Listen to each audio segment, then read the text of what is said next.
This is Retro Sports Radio. Visit RetroSeasons.com for more sports history. The Oakland A's faced the Cincinnati Reds at Riverfront Stadium for Game 7 of the 1972 World Series on October 22nd. After being behind 3-1, the Reds tied up the series at 3 games apiece. And this is the NBC radio broadcast of Game 7, featuring announcers Jim Simpson and Monty Moore. Jim Simpson with Monty Moore back at Riverfront Stadium in Cincinnati, Ohio, where the first game is about to begin, or I should say the 7th game is about to begin. Looking down, Reggie Jackson, the one man that the Oakland A's sure wish they had. They have lost 2 important men to injury before this World Series. They lost Darrell Knowles before the playoff championships, their left-handed reliever, their fineman, that forced Vida Blue into the bullpen. And then they lost their cleanup hitter, home run slugger, one of the most aggressive ball players in the American League, and Reggie Jackson, who, through his own aggressiveness in scoring the winning run on the final day of the American League playoffs, pulled a hamstring muscle and is out. Jackson has taken the lineup cards up to the umpires, and Captain Pete Rose has turned in his lineup card on behalf of the Cincinnati Reds. The Reds are about to take the field, and in discussing the loss of Reggie Jackson, you know, it cannot be said that one man makes a baseball team. But if you have a team and add one important man, that's a different story. And that is what the A's have lost, losing Reggie Jackson and Darrell Knowles. The umpires this afternoon, right back to the first game umpires. Chris Pelikutis will be behind the plate. He's from the National League. Jim Honachik of the American League will be at first base. Nell Steiner of the National League at second base. Frank Umont of the American League over third. Down the left field line will be Bob Engel. Down the right field line will be Bill Howlett. Warren Giles, President Emeritus of the National League, who had the National League headquarters right here in Cincinnati during his years as president, has just thrown out the first honorary pitch to Johnny Bench. And quite frankly, it has slacked off raining, and the umbrellas, keep your fingers crossed, have come down here at Riverfront Stadium. But heavy showers are due about 2 hours from now. And now they are introducing the Reds players. They do this, and the players run from the dugout to their positions. Bench goes to his spot behind the mound. Tony Perez goes to first base. Joe Morgan down to second. Dave Concepcion to short. Dennis Menke to third. Pete Rose goes to left. Bobby Tolan to center. Cesar Geronimo on right. And Jack Billingham strides to the mound. Winner of the 3rd game of the World Series. And for the last game of the World Series, let's call to the microphone the voice of the Oakland Athletics, and I think he's got his fingers crossed, Monty Moore. Thank you very much, Jim Simpson. And before we start, we may not be around here at the end of the game. If the A's are in the lead, we will be headed to the dressing room. We do want to say what a pleasure it's been working with you and Lynn Dillon and the entire NBC radio crew on the games we've been on radio. It's been a pleasure. When the A's take off today, they will be heading to the West Coast. And some of the players were talking this morning. Our coats will either be drenched with champagne or tears. That's what a World Series means, of course. To the winners, they pop the corks and pour the champagne. And somebody opens up the billfold, because to the winners of this World Series, the first 7-game World Series in history ever to be sold out, all 7 games in advance, it's going to be a mighty, mighty big paycheck. Some are estimating in the neighborhood of $20,000 to $22,000 per man to the winners, and upwards of $14,000 to $15,000 per man for the losers. So as they are playing out here today, one error, one mistake, one bad pitch by one man could certainly make a difference in a lot of men's paychecks at the end of this thing. But I know that no players on a 25-man roster look at it like that. This is a team effort that got these men here, and it'll be a team effort that wins or loses it. Bonnie, there's a delay here, and I believe it, yes, they're taking a banner right from behind the foul pole down the left field line, and the foul line umpires wanted it out of there, so there would be no white if they had to judge whether the ball went fair or foul. Campy Campaneris leads it off for the Oakland A's in a vastly changed lineup for this, the last game of 1972 for the A's and the Reds. Campaneris, a .240 hitter for the course of the year, the American League stolen base champion, has had only 3 hits in this series. The first pitch swung on, popped out into short right field, where Cesar Geronimo is under it. He's got him, and 1 pitch means 1 out. That brings up Angel Manuel, who has been up only 6 times in the series. He's had 3 hits, one of them the biggest hit of his life. It gave the A's a win in Oakland in a come-from-behind victory. Billingham, a low ball pitcher, got that pitch up to Campaneris a little bit, and Campy hit it right off the fist. Manuel, a right-handed batter, on the Major League's Rookie All-Star team last year. Takes the first pitch inside, ball 1. Angel got off to a very slow start this year because he came to camp with an injury he suffered in winter baseball. There's a curveball line, right center field, coming on. It's Tolan. He leaps it, goes off his glove to the wall. Manuel goes to first, heads to second. He's rounding second on his way to third. The throw comes in, and he makes it standing up. Bobby Tolan, I believe, misjudged a blast off the bat of Angel Manuel. He came in on that ball, and at the last instant, leaped high. It just hit his glove and bounded away all the way to the wall. Manuel really stung that ball. It's an error on Bobby Tolan, and the A's get the first break of the 7th game. Tolan did not figure that ball was hit that hard, but it was really stung by Manuel. Now the Reds have the right side of their infield in and the left side about halfway. As Joe Rudy, the A's top regular season hitter, with a .305 average and 19 home runs, 70 runs batted in for the year, moves into the plate. Jack Billingham will work off the stretch here, even though he could go to the wind. Curveball, outside, taken, ball 1. The hardest play a center fielder has to make is that line drive right at him, and Tolan made it incorrectly, according to the 3-man official scoring jury for the World Series. Billingham off the stretch, throws to Rudy, curveball, swung on and foul off the end of the bat. It's 1-1. And the batter figures that he is fairly lucky if he fouls one like that and does not hit it fair, because Rudy was way out front of it. A very tightly drawn-in infield. To give you an idea of how Sparky Anderson is putting his trust in his pitching staff today, they're not willing to give up a run even in the very first inning. Ball on a strike count. The pitch, curveball swung on and missed. He has thrown Rudy 3 straight breaking balls, and he hung that one. A fly ball to the outfield would score Manuel. On this artificial turf, a bouncer on the infield at somebody would make it mighty difficult to score. Joe Rudy at the plate with a count of 1 ball, 2 strikes.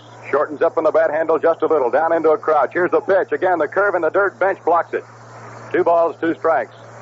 Billingham throwing Joe Rudy 4 straight breaking balls in this situation. He's a sinker ball, low ball type pitcher. But he has gone to the breaking ball here on Rudy. And it's interesting, Jim, the way you note the pitching changes in the patterns to a batter during the course of a 7-game series. When they see these batters every day for 7 days in pressure-packed situations, it oftentimes changes the information they had garnered through weeks of scouting. It's 2 balls, 2 strikes. Angel Manuel of the Oakland A's at third base. Joe Rudy at the plate. Billingham pitches. Curve again, swung on, hit up into the air, and not deep left field at all. Pete Rose may have his arm tested by Manuel. Pete makes the catch. Here comes Manuel to the plate. Here comes the throw. Manuel goes back. A huge out for Jack Billingham as Pete Rose caught the fly ball in left field, very shallow. Manuel bluffed to start but held on. The throw was right on the money. That is the kind of run the Oakland A's have had trouble scoring the last 3 or 4 weeks. A runner at third and less than 2 out, where all they need is the fly ball to deep outfield or even medium outfield, and they haven't been getting it. Rudy got under that one just a little bit. Now here's Gene Tennis up. 2 down, and the infield can back up. Tennis has hit 4 home runs in the World Series. 3 here and 1 in Oakland. The pitch to him. Low and away with a fastball. Billingham threw 5 straight breaking balls to Joe Rudy in that pressure situation.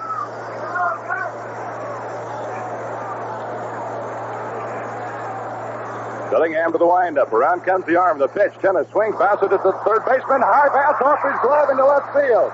Here comes Mangual in to score. The artificial turf ran out, and it looked as if that ball hit right where the dirt ends and the artificial turf begins in the outfield. It took a high hop over Menke, who was playing deep, to protect against just that. It's a base hit for Gene Tennis, and the Oakland A's lead 1-0 with Sal Bando coming to the plate. Well, they talk about the true hops, Jim. That was a bad one.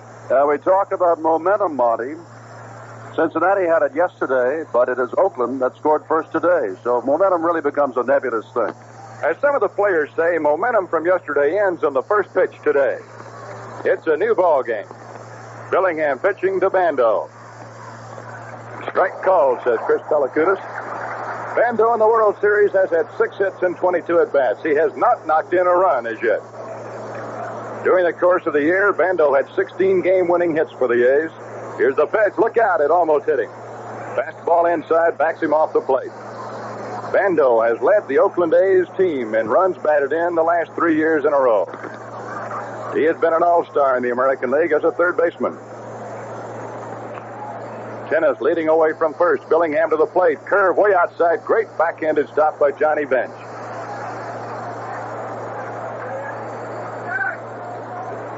It's a real pleasure to watch a man like Johnny Bench, who just owns that catching position, work in a ball game and in a 7-game series. You hear about the great players of the other leagues, but until you get to look at them for 7 straight days, you don't really get to appreciate them. 2-1 count to Bando. Tennis off first. The pitch on the way. Swing and a foul down. It's 2 balls, 2 strikes. The A's are on the boards first here in the 7th and final game of the 1972 World Series, one that has had already 5 one-run decisions. And then yesterday, the Reds broke it open late and won 8-1 going away. Billingham sets. Here's the pitch. Curve, he struck him out swinging. Bando chased the bad one. So in the first inning, Oakland gets 1 run, 1 hit, 1 error, and 1 left. After a half inning, it's Oakland 1, Cincinnati coming to bat. Along with Bonnie Moore, this is Jim Simpson back in Cincinnati. The ball can take some funny hops, can it? Bobby Tolan, the premier center fielder, who has knocked in 6 runs in the last 3 games, stolen 5 bases, made some great catches, misjudged the Mangual line drive into a 3-base error. And Menke, who's been gobbling up everything, playing deep for Gene Tennis, had the ball carom high, and go off his glove and out into left field for a run-scoring single for Tennis, who has now driven in 8 runs to lead everybody in that department. And so that's an unearned run charged against Jack Billingham and the Reds. Now the Reds come back in their half of the first inning, and Blue Moon Odom has just completed his lineups, and he's got that top 3 to contend with, and lately they have been running wild. Rose, Morgan, and Tolan. The Reds first. Oakland leads it 1-0, and here's Monty. Pete Rose, a hometown boy from Cincinnati. And the toast of the town, certainly, through the last 8 years, he has hit 300 every year. He is the complete ball player. He's played second base and made the National League All-Star team there. He has played right field and made it there, and this year he is a left fielder for Cincinnati, and he's made it there. But basically, he has made it right at the plate, where he's a switch hitter, now batting left against Johnny Odom. In the series, Rose has had 4 hits and 23 at-bats.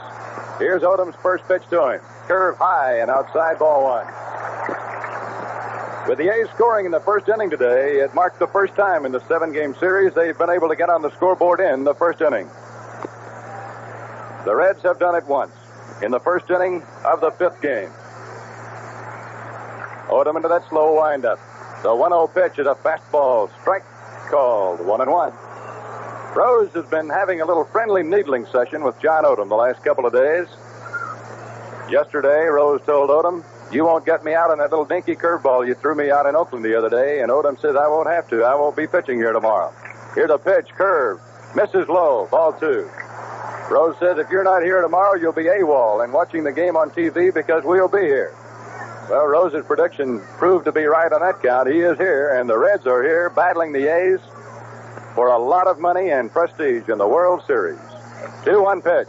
Bouncing ball out of the mound. Dick Green goes to his right behind second, throws across his body to first. Tennis can't get it in time. Odom's going to go over and argue with Frank Dumont. It's Jim Harnachek, the umpire at first base, an American League umpire. Game tennis, arguing with you, Hanachek. A bang play at first base, and we've had a lot of close ones. They're having to pull John Odom away from the argument. That's the big point, I believe, to get Odom out of there. Odom has been so effective, Monty, with that one earned run in last 26 innings pitched. Over an argument like that, you don't want to lose a pitcher like that. So Dick Williams is coming out, talking now to tennis, first of all, with Hanachek listening in on his argument. Matter of fact, Williams comes out, Monty, come to think of it, not only to calm down Odom, but to calm down Tennis, the guy that's driven in 8 runs, including the one in this ballgame. Hanachek is the umpire who has been involved in 2 very, very close decisions. One at third base on the stolen base by Tolan a couple of days ago, and now here at first base. That was really close at first. Williams is talking with Hanachek, who kicked him out of a game earlier this year in an American League confrontation. Odom starts pointing that, Williams starts pointing that finger, and now Hanachek's pointing it back. Rose is just listening in over the shoulder of Hanachek. Green made a fine play there, Jim. We can't discount that. It was a high bouncer over the mound, and he threw across his body over to first base. And there is the reason that Pete Rose is a better hitter from the left side than the right. He got those extra 2 steps, which gave him a base hit. So now the Reds have Pete Rose on. Rose in the series has stolen 1 base. For the season, he stole 10. Here's Joe Morgan.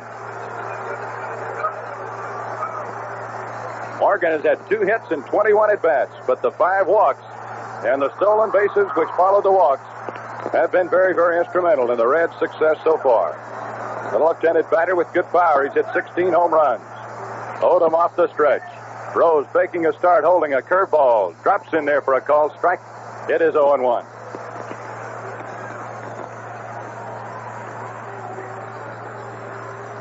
The tensions are high. We might see a lot of arguments today because there are bound to be close plays, and close plays will be debated on one side or the other.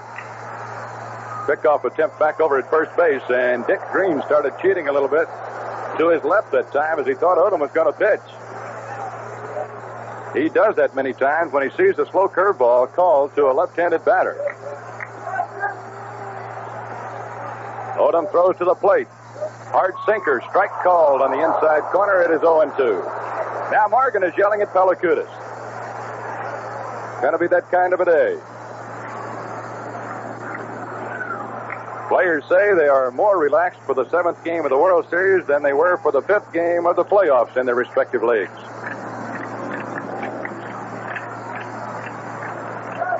0-2 the count. Morgan cocks the bat. Here's the pitch. Bouncing ball towards second. Campaneris has got it. Steps on second 1. Guns it to first. Double play.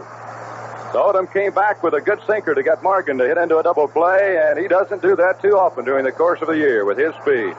Now 2 out, nobody on, and here's Bobby Tolan, who's been a star for the Reds, not only during the year, but here in the World Series. Tolan has had 7 base hits. He has knocked in 6 runs. He's a left-handed batter, and he has knocked in 4 of his runs against left-handed pitching.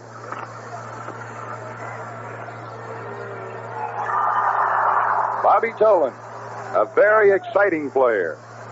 This Reds club is an exciting club to watch. They depend a lot on speed. They have the power to go along with it. Odom's pitch, a slow curve over the head of Tolan, and Odom threw his blooper for the first time today. Nowhere nearly as high as Rip Sewell used to throw his, but Odom does throw a very high blooping, hard spinning pitch once in a while.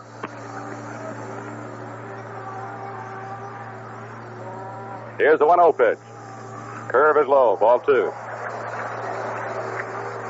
The Oakland A's are leading 1-0. We're in the last half of the first inning. Jam-packed crowd, and the weatherman must be a good baseball fan. It rained here for about a half hour before the first pitch, and as the first pitch was due to come, the rain stopped. Odom, who in one game this year made only 78 pitches in a 10-inning ball game. Fires to the plate. Ball 3. He's behind Tolan 3-0 with Johnny Bench kneeling menacingly on deck.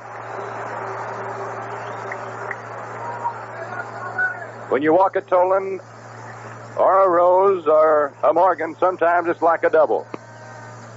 Odom goes to the slider for his strike on a 3-0 pitch. It's 3-1 now. Odom actually has more confidence of throwing a strike with a slider than he does with his fastball, which moves all over the place. Now the right-hander from Macon, Georgia, comes to the plate. Swinging strike on another breaking ball. Tolan did not expect that one. He was way out front of it. Odom struck out 11 Cincinnati batters. Many of the Cincinnati club declared after that they had expected Odom to throw more hard stuff. And another thing, it was a game that started at twilight at the Oakland Coliseum. Second time you see a pitcher, it's always easier for the batters. 3-2 pitch, changeup, hit on the ground, right side of the infield. Gene Tennis charges it, underhands the ball to the pitcher, Odom covering, and the Reds go.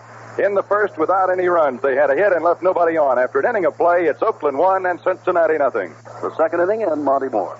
Here is Matty Alou, who has been a disappointment to himself at the plate. He is 1 for 21 in this series. Matty was a big factor in the A's late season drive. The pitch to him, swing, a bouncing, bunt, out over the mound in the air, and a throw to first from Concepcion. The shortstop gets him.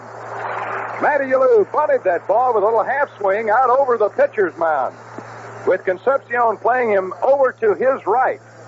Matty tried for the bunt hit. He got that a few times, and had this not have been artificial turf, he had a hit right there. The ball bounced right straight up where Concepcion, coming a long ways, was able to handle it. Now there's one out, and here is Dave Duncan. That Concepcion is an outstanding shortstop. He made a play here yesterday from deep out of the hole where he's playing against Dave Duncan right now. He and Campy Campaneris have shown the world some tremendous throwing arms from deep short in this series. The pitch to Duncan, a curve outside from Billingham, ball 1.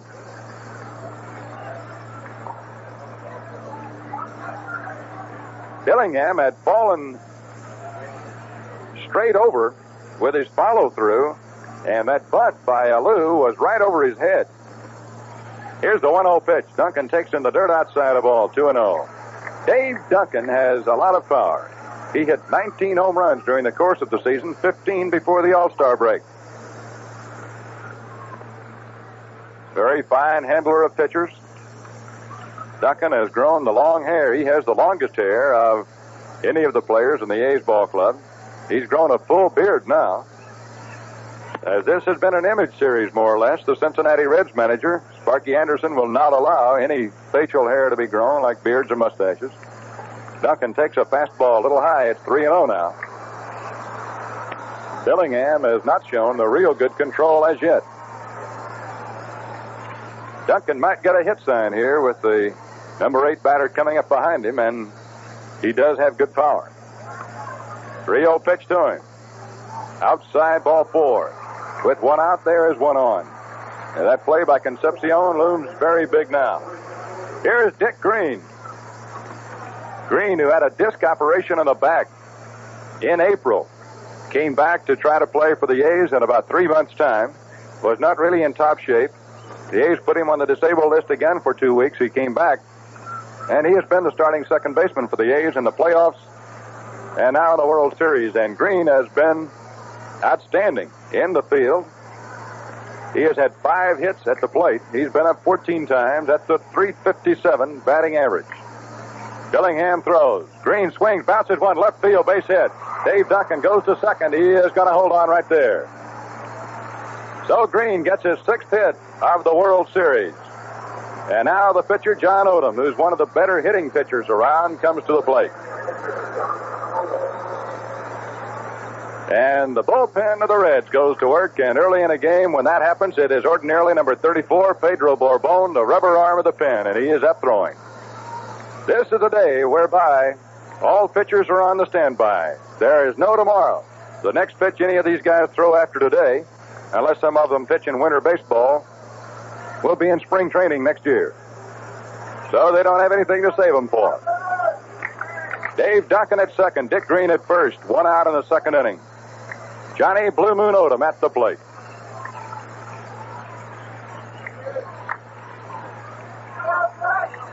Menke playing shallow at third. Here's a pitch. Odom bunts the ball in the air, foul behind the plate. No play for Bench. It's going to take a good bunt to move them up. He's going to have to bunt the ball hard to Menke at third.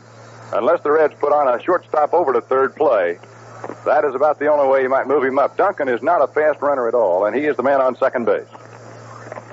Big hole at short. Concepcion is playing over near second to hold Duncan. Now Billingham down to the stretch. Here's the pitch. Odom squares around again, bunts the ball, foul behind the plate.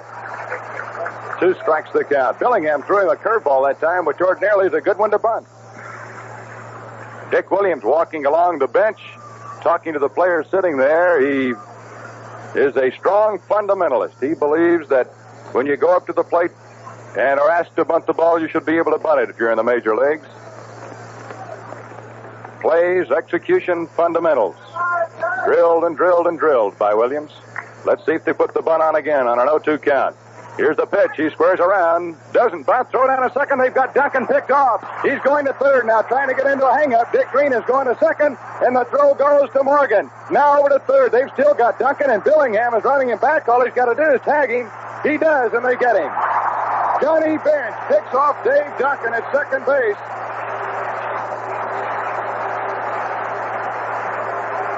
That is the easiest pickoff play in baseball for a catcher. With a man trying to bunt the ball, the runner at second has to get a good lead off second base to make it to third. So when he jumps off with a shortstop playing behind, it's an easy throw for a catcher. And they had Dave Duncan. The Reds did not execute that play very well, really, because they allowed Dick Green to make it to second base, and it took them a long time to run Duncan down. With Green standing on second base, all they had to do is run him back and tag one of the 2 players. They finally got in a rundown, and the pitcher made the tag out. So not only does Odom not bunt the man over, the man that was supposed to be bunted over is picked off second. Now with Green at second base, Odom at the plate, a 1-ball, 2-strike count, and now there are 2 away. Here's the pitch. Curve popped up behind the plate. Johnny Bench coming back near the screen. Does he have a play? He has, and he picks it off one-handed. Billingham got out of a tremendous jam here in the second inning thanks to Johnny Bench. So the score after an inning and a half remains Oakland 1, Cincinnati 0. Honesty, this is a fine World Series down to the 7th game, but Odom's inability to bunt, and quite frankly, the Reds' inability to execute the rundown play. The combination of the 2 got the Reds out of a lot of trouble. Jack Billingham had put them in when he walked Duncan on 4 pitches and gave up a single to Dick Green. So it's still 1-0. And that 1 run came in as a result of a 3-base error by Bobby Tolan. So the pressure's on. The score is 1-0 Oakland. It's the second inning, and Mr. John Bench is up. And Bench busted one into the left field stands here yesterday on a 3-ball, 1-strike pitch to Vida Blue. And those of you who were listening yesterday might remember us saying that it didn't look to us as if it were that bad a pitch. And Vida Blue and the catcher Gene Tennis both said, no, it was a low fastball. Bench is just so strong he ripped it out. Here's Odom's pitch to Bench. Curve blowing away, ball 1. Bench has had 6 hits in the series, 1 a double, and 1 a home run. He led the major leagues in homers this year with 40. He led the major leagues in runs batted in with 125. He is the complete player, a superstar of the game. Odom winds, kicks, and throws. Curveball line to the shortstop deep. Campaneris has got it. And there's one place where the artificial turf dictates an out instead of a hit, because the shortstop was playing so deep he could never have made that play had we been on regular turf, because he'd have never been playing that deep. Here's Tony Perez with 1 out in the second inning. Perez has had a very fine series. With the bat, he's hitting .429. He leads all hitters in base hits with 9. Odom's pitch to him is a slow curve, and he got it over at the letters, a strike. Odom tough to pick up at times. He has a variety of wind-ups and wind-up motions. He kicks high sometimes, curls the leg others. Here's the pitch, a change-up, hit up into the air in a deep left field. Joe Rudy at the wall. He's run out of track, but he's coming in a step, and he's got it. Tony Perez just missed one. Odom threw him the changeup, and Perez was looking for it. He got under the ball a bit, and having to provide all of his own power, he just didn't have that much power. So there are 2 down, and Odom hasn't fooled the first 2 batters here in the second inning. Here's Dennis Menke.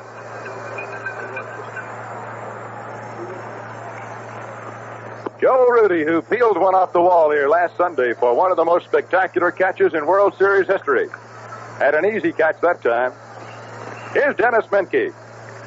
Low and away with Odom's fastball. Menke's had only 2 hits in the series, but as Jim was saying to sign on, he's been one of the unsung defensive heroes. He's made a lot of tough plays look mighty easy over at third base.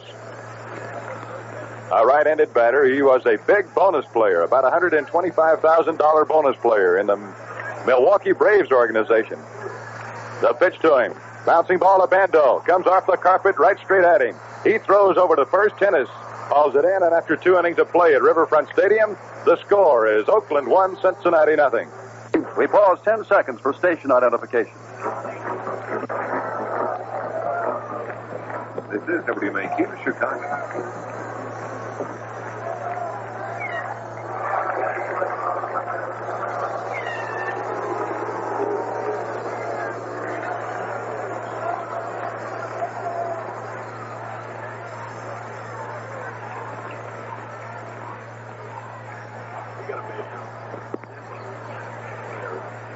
Next weekend, it's Halloween hullabaloo at Candlewick Lake. There'll be fun for the whole family. Bob for apples and join in the big pumpkin carving contest with free pumpkins for all the kids. And a big costume contest. Cider and donuts, too. It's all free. So come to Candlewick Lake next weekend for the big Halloween hullabaloo. Just take I-90 to the General Road exit toward Belvedere and follow the signs to Candlewick Lake. That's Halloween hullabaloo. WMAQ, Chicago. Reds have not seen a whole lot of the Oakland A's speed. Campaneris has led this American League 6 of the last 8 years in stolen bases. The A's activated a pinch-running specialist, Alan Lewis, when Reggie Jackson was injured. But Johnny Bench has shot them both down at least once in this series, trying to steal second base. It's been the kind of a series where stolen bases have been a factor.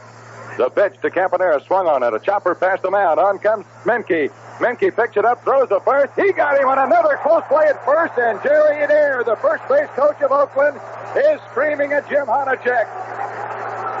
Here comes Dick Williams out for the second time to charge the American League umpire. Menke crossing behind the mound in front of the shortstop. Throws to first. And in watching the replay, it's still hard to tell. Dick Williams talking with his first base coach, Jerry Adair, and he's having to shove him away from Honachek.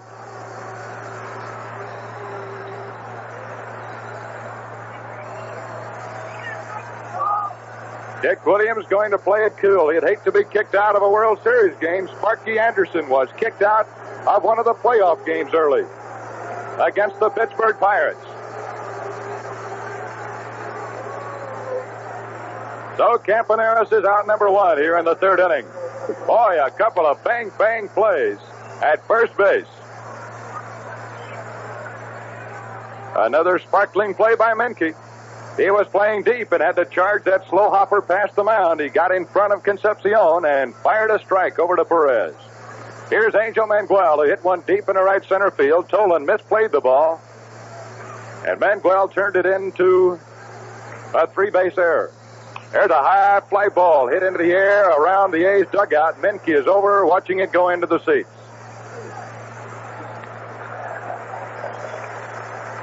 One strike count on the A's center fielder.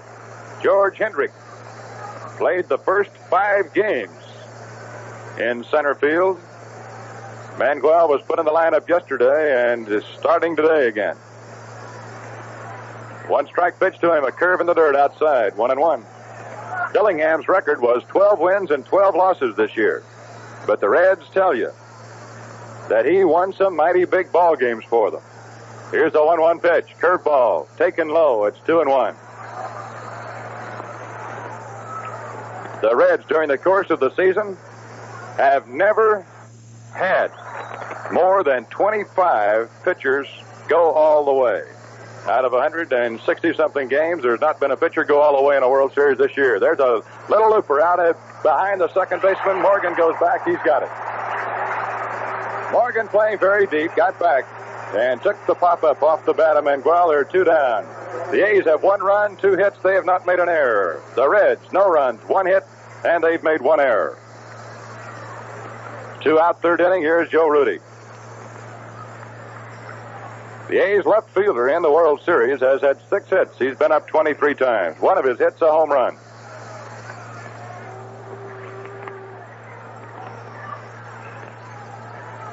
Billingham comes to the plate. Rudy fouls it down. Strike 1. A letter-high fastball to Joe.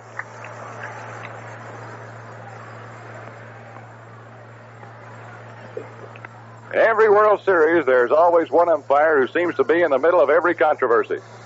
And in this series, it has been Jim Honachek.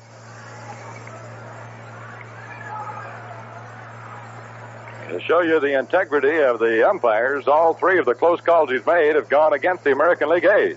Hot smash to Menke at 3rd. Up with it cleanly, throwing to first. The A's go 1, 2, 3 here in the 3rd. So after 2.5 innings, the score remains Oakland 1, Cincinnati nothing. As we prepare to begin the 3rd inning, I think it might be safe to give a little weather forecast here. As we came on the area, it was raining, had been raining for half an hour, and it's clear, although rain is expected later on. But as this game charges on, Monty, it seems clear that we're going to have an official 7th World Series game, and somebody will go home the winner. These pitchers both work fast. Neither one walk a lot of people ordinarily. And as we mentioned, Odom pitched 1 game this year, a 10-inning affair in which he made only 78 pitches. It was the only time, of course, that he's ever done that, and one of the fewest number of pitches in a ball game in the history of the big leagues. Here is Cesar Geronimo, left-handed batter up, and Odom's first pitch to him is a fastball just missing inside, 1-0. Geronimo, in this World Series, has been at the plate 16 times. He has had 3 base hits. Odom's pitch coming in high. It's 2-0.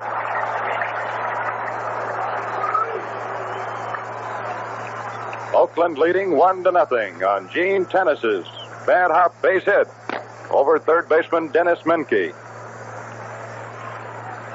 Odom now has a 2-0 count. Needs a strike. Swings into the windup. Here's the pitch. Bouncing ball hit towards first. Nice stop by Gene Tennis. He's going to the bag and beats his man there. Gene Tennis playing a little bit out of position, though he has played first base in the minor leagues quite a bit. He has played first base a little bit for the Oakland A's this year. He was playing near the foul line for the left-handed hitter and took that bouncer as it went off the carpet, across the dirt, and then back onto the carpet again. There's 1 out, and here is Dave Concepcion, the shortstop. A unique confrontation right now, numbers-wise, if you're one of those freaks. Concepcion, the only player in the National League that wears number 13, and Johnny Odom, the pitcher facing him, wearing number 13. Slider called strike right at the knees to Concepcion. Right-handed batters had a good series.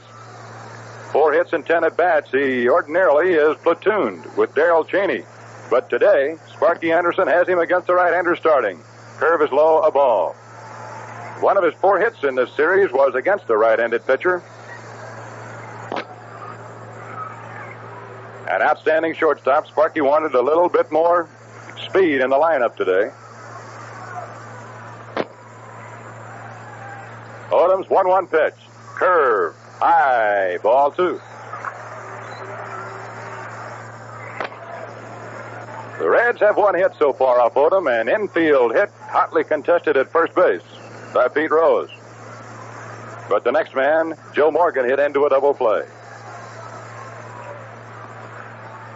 The 2-1 pitch. Low, it's ball 3.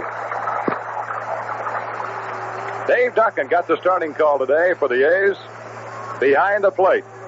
He's an excellent handler of pitchers. He knows the A's pitching staff well. He was Oakland's starting catcher through most of this season. About a month from the end of the season, Dave was in a hitting slump, and they put Tennis in behind the plate, and he kept the job. 3-1 pitch, a changeup hit up into the air into left field. Joe Rudy backing up just a little, and he's got it. And these Reds players are taking some pretty good pops at Odom's off-speed pitches today. They're seeing him for the second time now in a week. Perez and Concepcion have both hit high fly balls to Joe Rudy. Now here's the pitcher, Jack Billingham, with 2 down. It's 1-0, Oakland leading. Wherever you might be listening in around the world, we hope you're enjoying this World Series broadcast presented on NBC. And a great series it has been.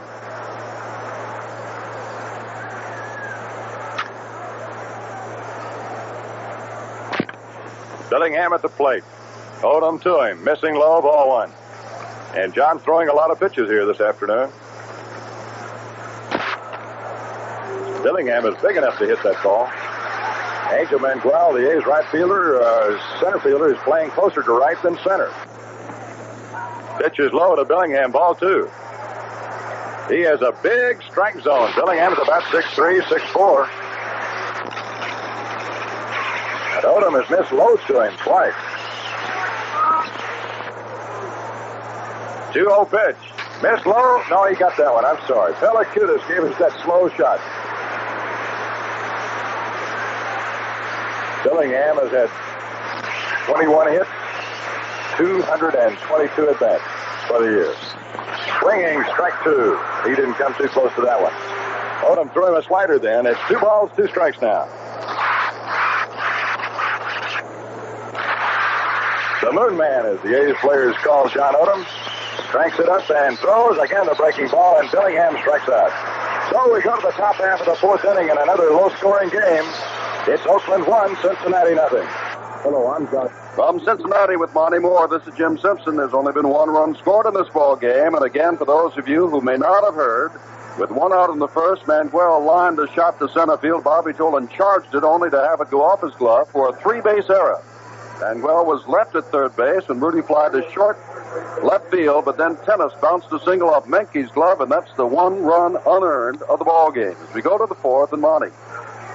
Gene Tennis standing at the plate. He's batting cleanup here this afternoon, and Dick Williams shaking up lineup. Billingham pitches. He hangs a curve right on that inside corner for a call strike.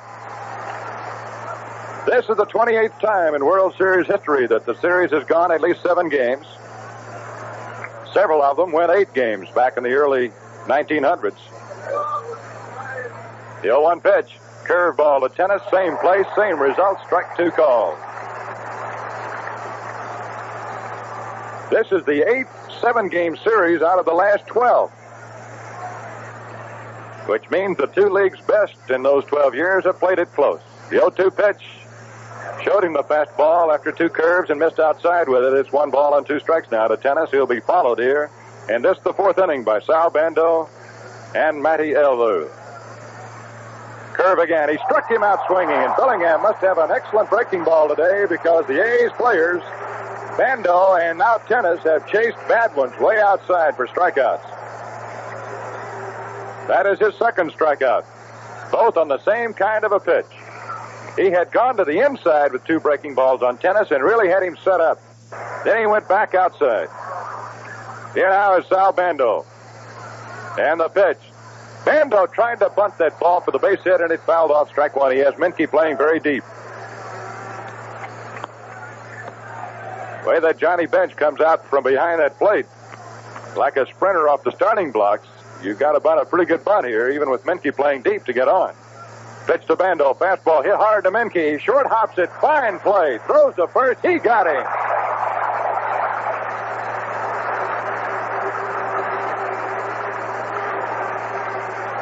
Dennis Menke sucks up another tough one over behind third base. It was a short hop. He charged the ball and made the throw. There are 2 down in the 4th, and here is Matty Elvu, the only player on either team, a regular, who hasn't struck out in the series. And the sun is broken out here in Cincinnati. The pitch. Matty takes slow, a ball. When a player has only 1 hit in the series and something like 22 at-bats, you try to find something good, and our statistician at NBC, Alan Roth, has. Matty's the only player who hasn't struck out. There are 2 down, and bright sunshine pops out of the clouds here. Here's the 1-0 pitch. Fastball misses outside, 2-0, and Billingham's really moving that ball around here today. The Oakland A's have 2 base hits. The Reds have 1. The 2-0 pitch. Fastball hit sharply towards right. Cut off by the deep playing Morgan at second. He throws him out. So it's 3 up, 3 down in the 4th inning, and the score remains Oakland 1, Cincinnati nothing. Schmidt, the dry luck. Mike Bafulco, wethead. I don't believe it. Mike Bafulco, the dry luck. I believe it. But people do seem to notice an improvement when a guy switches to the dry look, the aerosol hair control from Gillette. You should try it if you haven't already. Comes regular or extra hold. Joe LaMarca, wethead. Ick. Joe LaMarca, the dry luck. Fantastic. The dry look from Gillette. Does shaving leave your neck rough and irritated? If it does, let me tell you about a special kind of Gillette Foamy. Face Saver, specially made for you roughnecks. Face Saver has 25% more lubricants than any other foamy shave cream, or better protection against shaving irritation, even on the most sensitive part of your face, your neck. Because shaving irritates your neck, get Foamy Face Saver for the roughnecks. We go to the 4th inning. The applause, this is almost like a football stadium. Tenants are waving. They are standing because Pete Rose, and that means he'll be followed by Joe Morgan and Bobby Tolan, are due up in the 4th against John Blue Moon Odom. And these are the 3 men that gets the Reds offense going. Rose preparing to step in. Odom, nursing a slim 1 unearned run to none lead, steps back on the mound. We begin the 4th under sunlight. There have been a lot of interesting sidelights in this World Series, such as the A's mustaches and short hair, or long hair against the Reds' short hair. It has also developed into a pennant-waving contest between the Oakland fans who started it in Oakland, and now the Reds fans have broken out the pennant. Here is Pete Rose. Johnny Odom winds, kicks that white shoe in the air, and throws a fastball a little low. It's 1-0. The top of the Reds batting order, Rose, Morgan, and Tolan. Due to bat here in the last half of the 4th inning.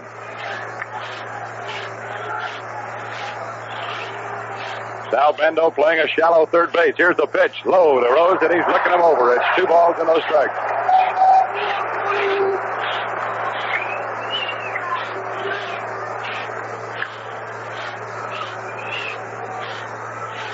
Signs all over the place here. The fans in Oakland and the fans in Cincinnati have both been tremendous throughout this entire thing. The 2-0 pitch. There's a drive into right center field deep. Mangual is going back and reaches up and picks it off over his head. Angel Mangual playing center field. All that went in after it looked as if he might have misjudged that ball for a moment. It sort of was twisting off the left-hander's bat away from right field back towards center. Mangual had broken to his left and went back. He caught that ball, and Jim, the sun is out. I don't know where the sun might be as far as the sun field. I suppose it is left field right now.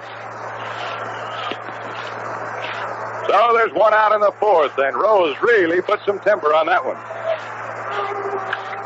Here's Joe Morgan. Bando comes in even more shallow at third for him. Dick Green is playing a very deep second base. Odom's high leg kick. The curve high. The ball. Morgan ran up on the ball as if he wanted to bunt it.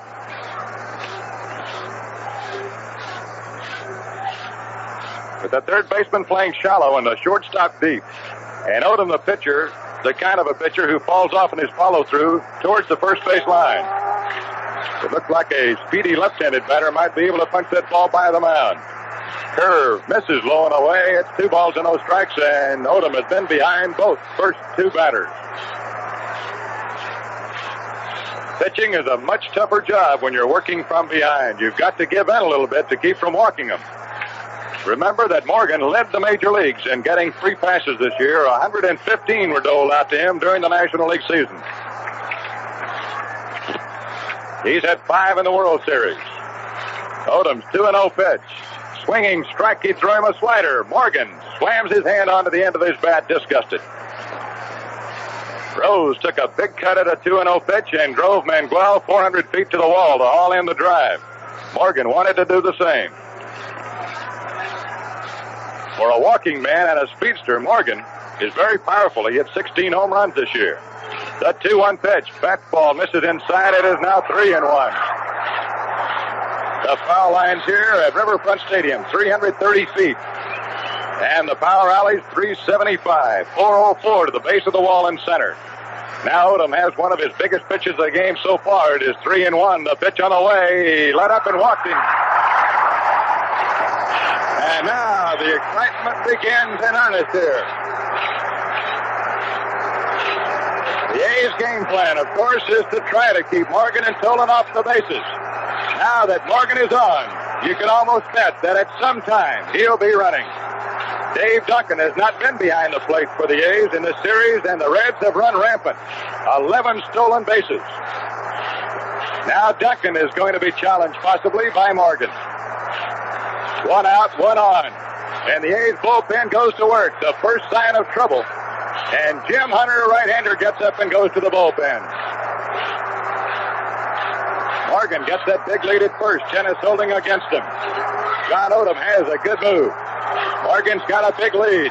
Odom looks at him, throws, and just lobs the ball. Not his good move at all.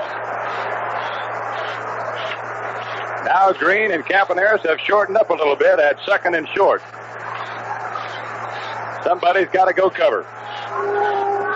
Tolan doesn't always take a lot of pitches for Morgan, who has scored from first on a single in the series already. He's leaning. He draws another throw from Odom. It's a lob throw. In a big game in Oakland. Morgan at first base with a walk. 2 down. Broke towards second base. Tolan swung and hit a little looper out in the right center field, and since Morgan was going, and the outfielders of the A's didn't get to it, he scored from first base on a single. He's got a big leaning off first base, and Odom steps off the rubber. He's going to give Morgan something to think about. Morgan is giving Odom plenty to think about. Isn't it amazing what a simple walk can do to turn on a ball club? Here's a throw to first, and his good move was not in time. Odom with a quick throw over to Gene Tennis, and Morgan had to hit the dirt to get back in. There's a cutout area on the carpet around all the bases. It stretches to about 8 feet off first base, and Morgan plants 1 foot in the dirt, 1 up on the artificial turf. Odom drops down to the waist. Tolan cocks the bat. Throw to first again. Morgan dives back in head first. Odom has made 5 throws to first and none to the plate yet.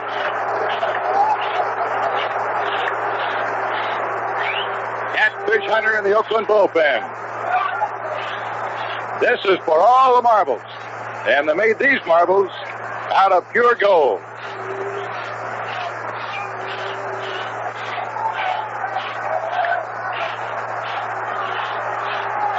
Morgan a big lead at first again. Odom takes a shot at him. He is safe, but Tennis shoved him off the bag, the umpire says.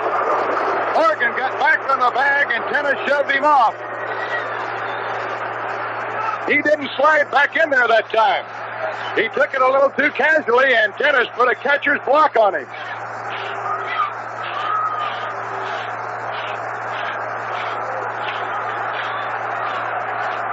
Tolan still hasn't had a pitch.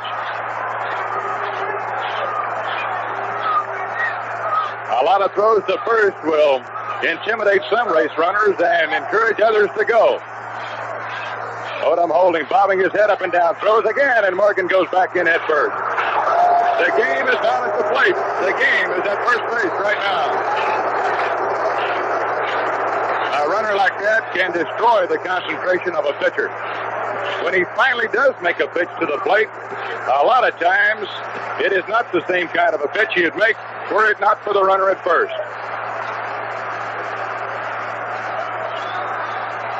Now Blue Moon drops down to the waist again, throws again, and it's close this time, but he didn't get him.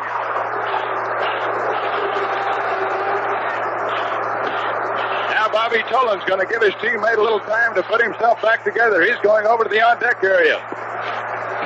Going to doctor his bat up with the rosin bag, and Chris Belacutis, the plate umpire, is coming over to get him. Tolan is standing with his back to the umpire, paying no attention at all. Tolan knows what it means to have about 7 or 8 throws at you at first base because he's a base burglar himself.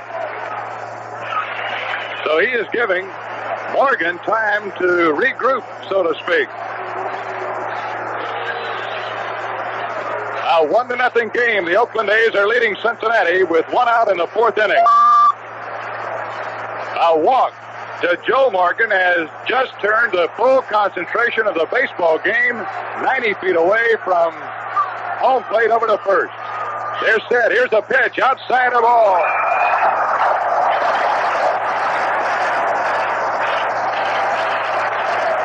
And the Cincinnati crowd is roaring.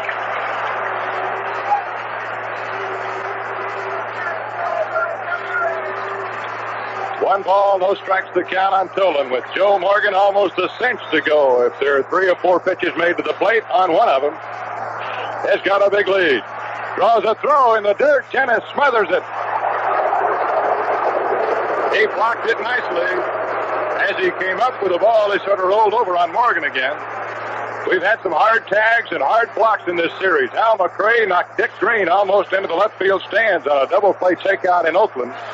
Yesterday, Sal Bando tagged Bobby Tolan at third base hard and shoved him off the bag. Tennis shoved Morgan off here today. Now Odom gets ready to pitch or throw to first again. Here's the pitch. There goes Morgan. It's taken. Throw down to second base. Out at second. Dave Duncan shoots Morgan down. Duncan in his first test as a thrower in this series. Shot down Morgan, who got a good jump. The throw was high and outside to Duncan. An easy one to handle. Morgan gets a cheer from the crowd behind the Cincinnati dugout just for going.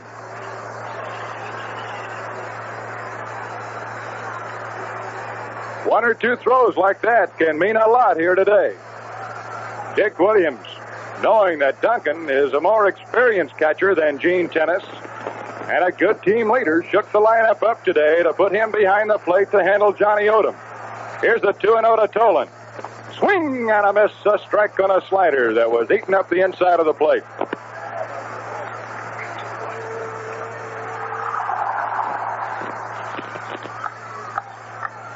Two down and nobody on. Tolan the batter, Johnny Bench on deck.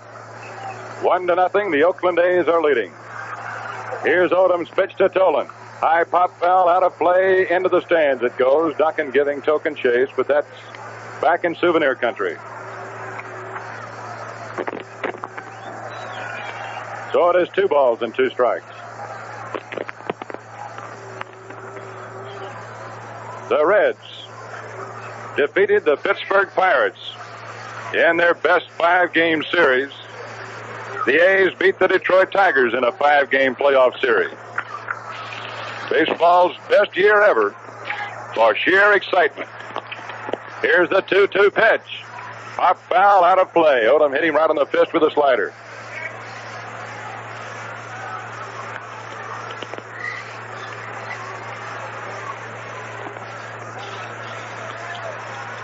The entire nation was really turned on by baseball during the playoffs. The games were all televised. They were coast to coast. They were great games, a lot of excitement, and a lot at stake. The 2-2 pitch, outside ball 3 to Tolan, and Odom could ask for a lot more trouble if he throws another bad one to this guy. Tolan grounded out to Gene Tennis, his first time up in the game. Now the A's right-hander cuts loose. Change up. Oh, 4, he walked him.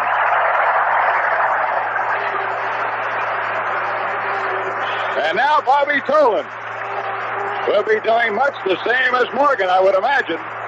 They've got to have some trouble now ahead because Johnny Bench is at the plate.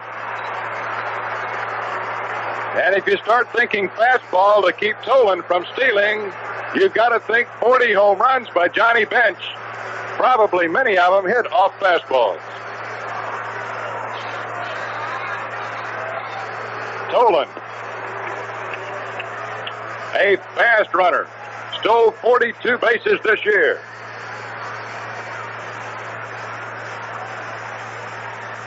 He's digging himself a little hole off first base. In this series, Tolan has swiped 5 in 6 tries. The only time the A's got him, they got him on a pitch out. He doesn't have too big a lead compared to Morgan. Here's the pitch. Bench takes a slider over the outside corner for a called strike. I don't know how much they would run with Bench at the plate. As I understand the Cincinnati Ball Club, they run just any time and all the time. But with a home run hitter at the plate, they might run just a little bit less. Odom turns, throws to first with a quick move, and the ball is dropped by Tennis. I'll tell you this, the first baseman really has to be on the alert at first with Odom on the mound because he fires over there. Tolan darting off first. Here's the pitch. High and inside. Bench almost got hit.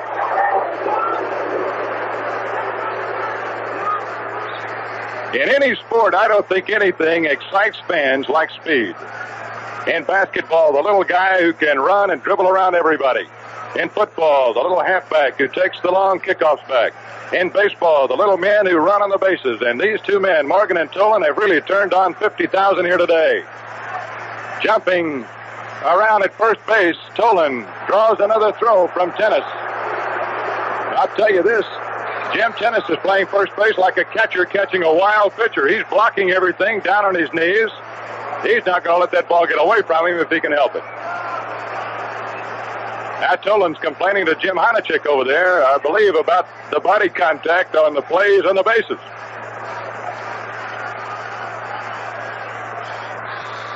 One ball and one strike on the Major League's long tater champion, Johnny Bench. Tolan leaning back towards first. He is not going. The pitch swung on and popped up towards the stands. Bando may have a play on it. It's coming down near the dugout. Campaneris and Bando are there. Bando picks it off right over the head of Campaneris. Johnny Bench had a big home run cut and an inside slider and popped it up.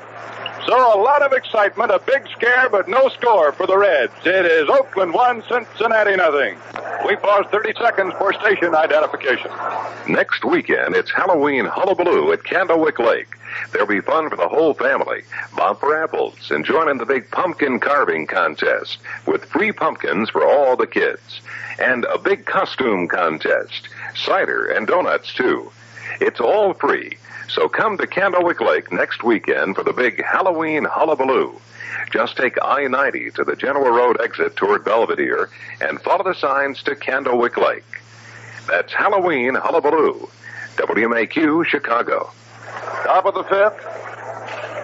Riverfront Stadium, Cincinnati, 1-0. The unearned run in the first inning by the Oakland A's on a 3-base error by Bobby Tolan, an infield hit off the bat of Gene Tennis. It'll be Dave Duncan to face Jack Billingham, and here's Monty Moore.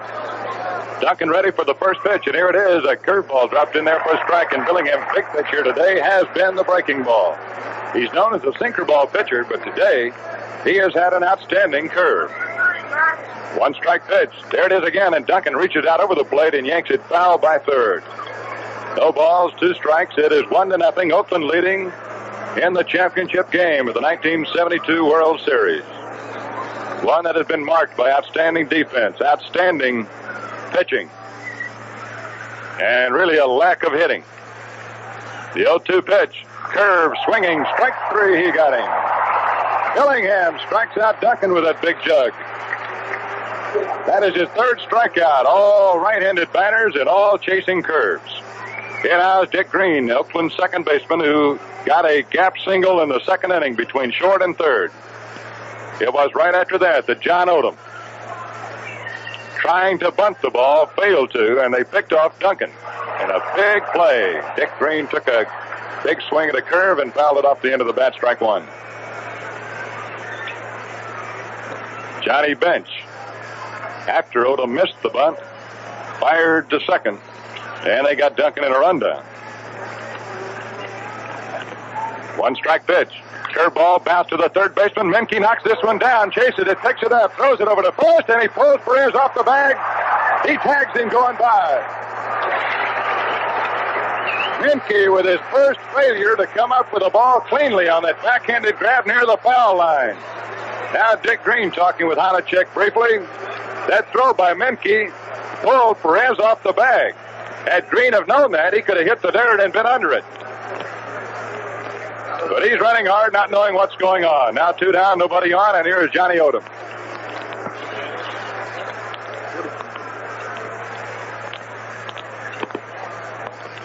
The A's have not had a runner since Green single in the second.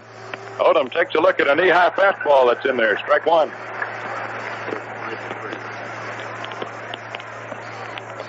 These two pitchers, Odom of the A's and Billingham of the Reds, have come the closest to pitching a complete game in the series. Swinging strike two. That great curveball of Billingham's is something to see today. Billingham pitched 8 innings and Odom 7 when last they met. In a 1-0 game, there's a swinging strike 3 on another curve. So we've gone halfway here at Riverfront Stadium. The score, Oakland 1, Cincinnati 0. And now here to carry us through to the end of this championship game of the World Series, NBC's Jim Simpson. All right, Monty, it is Tony Perez who hit an Odom change deep to left, and Rudy had to go to the warning track to haul it in the second inning. Up to lead off the fifth. Catfish Hunter warmed for about 5 minutes for the A's, and Pedro Bourbon of Cincinnati went briefly down to the bullpen for the Cincinnati Reds. The sun is out. Rain is expected here, according to this morning's forecast, after 3 this afternoon, Cincinnati time. It is currently almost 2:15 here. Perez, big, strong, right-handed batter with more hits than anybody else in the series with 9, takes a fastball on the outside corner of Odom. Odom was pitching from behind in much of the fourth inning.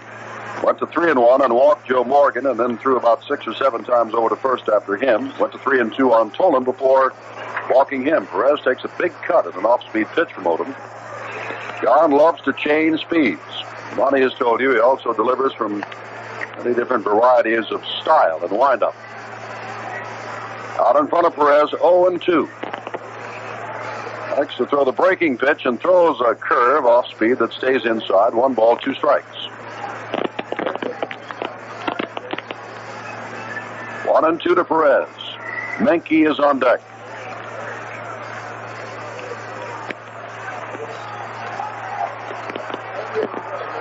Odom ready. Throws the fastball and misses outside, and it's 2 balls, 2 strikes to Perez. Reds had a chance in the first with Rose on at first, but Morgan hit into a double play, and when you get walks to Morgan and Tolan back-to-back and get out of that was something that Odom and the A's did in the fourth. Seldom happens. 2-2 to Perez. Comes back with a breaking pitch line down the left field line. That ball is fair ball into the corner. Rudy goes in to dig it out. Perez heads for second base. That is in with a stand-up double.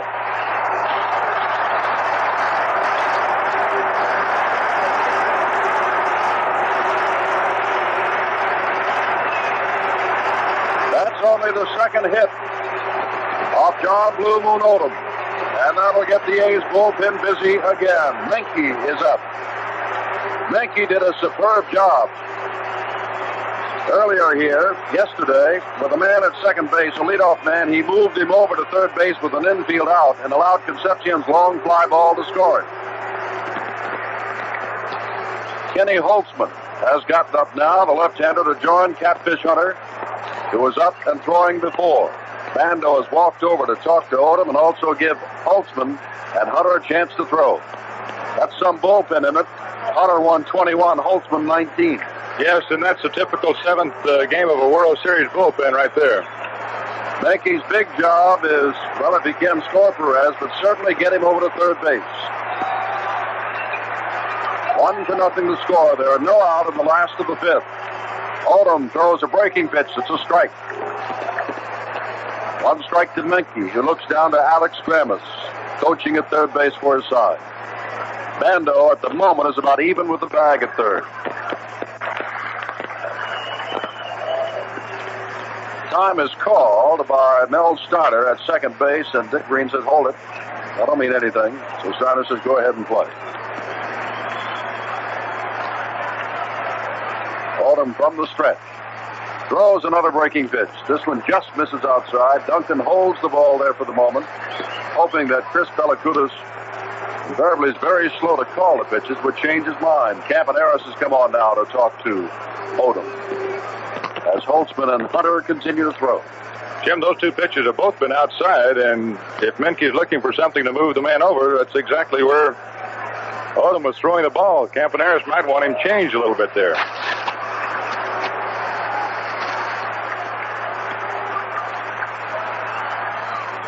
Odom ready, back with this pitch that's down low, and it's 2 balls, 1 strike to Menke. 3 games to 3 in the 1972 World Series. It will end here today. At the moment, the A's lead 1-0 with none out in the tying run. Tony Perez down at second base. And Dennis Menke with a count of 2-1. Tony Perez, no matter what happens today, will go home that having hit safely in every game of the World Series. The 20th time a player has hit safely in all 7 games.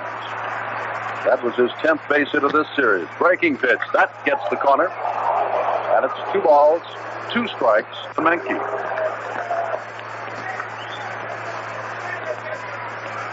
Menke grounded the bando on his only other time up in this game. He is 2 for 21. One of those 2 was a home run, and he has moved men around and has played exceptionally well at third base. Odom throws, and there's a ground ball foul off the hands of Alex Grammas, third base coach, and picked up in the hat of one of the Oakland A's who leans over the railing from his dugout. Still 2 balls, 2 strikes.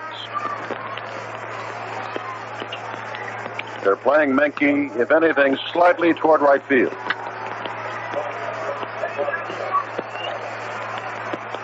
Although Concepcion is pulled around on the hole.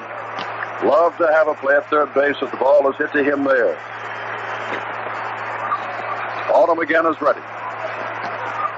The 2-2 pitch is a breaking pitch, foul back toward us.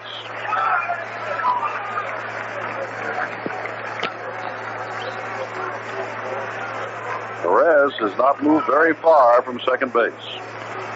Hunter, the right-hander, Holtzman, the left-hander, continue to throw.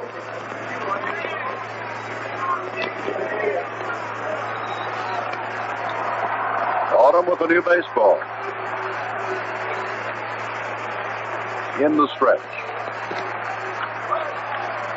Long wait. Now delivers a fastball down low, blocked by Duncan. Perez can't go anywhere. So with none out and Perez at second, we've gone to the full count on Dennis Menke with the left-hander, Cesar Geronimo, standing on deck.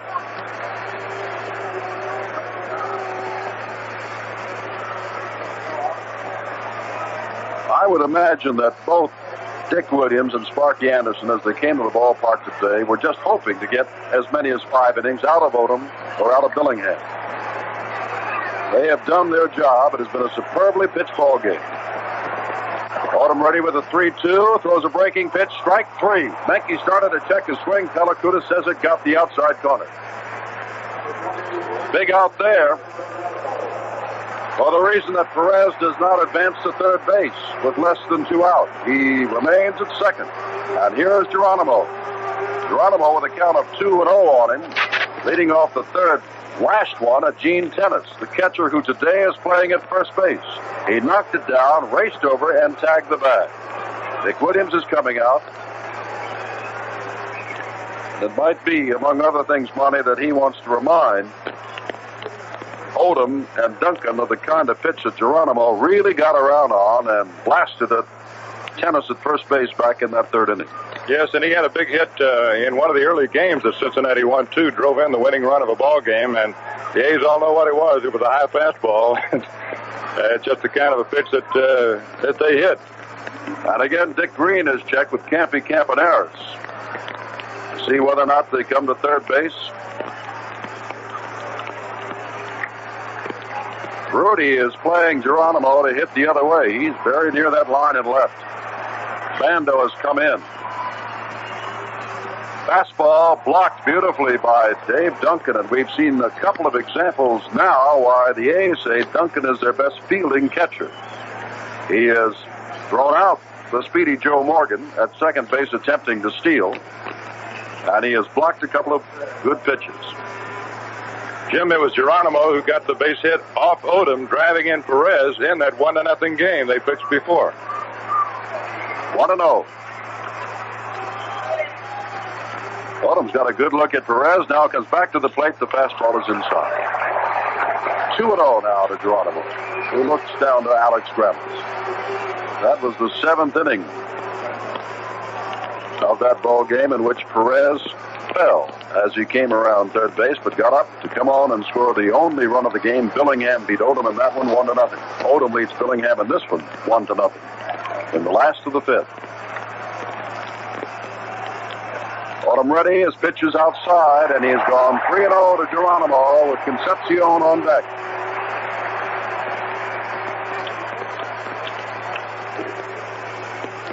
Hunter and Holtzman continue their activity, and now we have activity down in the Reds bullpen. Looks like Pedro Bourbon has gone down there again. The Reds get something going. It's a cinch. Billingham is gone, and Bourbon comes on. 3-0 pitch, and he's taking all the way. It's low, ball 4.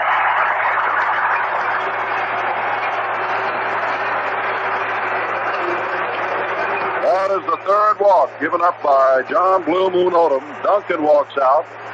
Campaneris has come in. Concepcion is coming up. And Dick Williams has not yet come out of the Oakland dugout.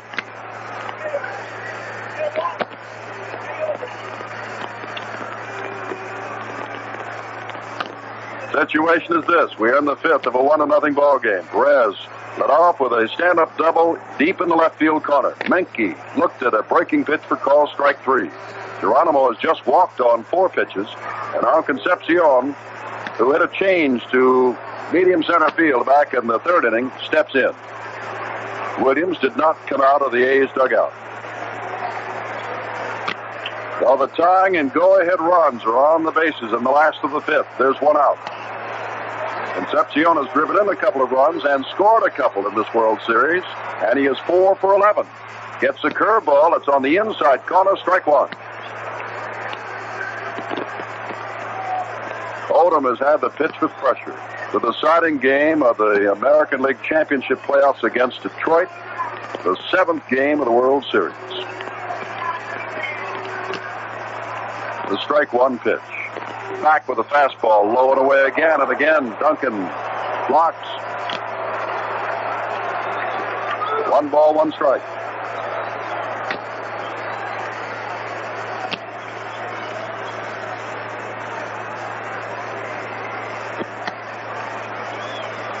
It rained for a half an hour before this game began, but again we'll remind you there is a breeze, stiff breeze, blowing toward left, and the sun is out.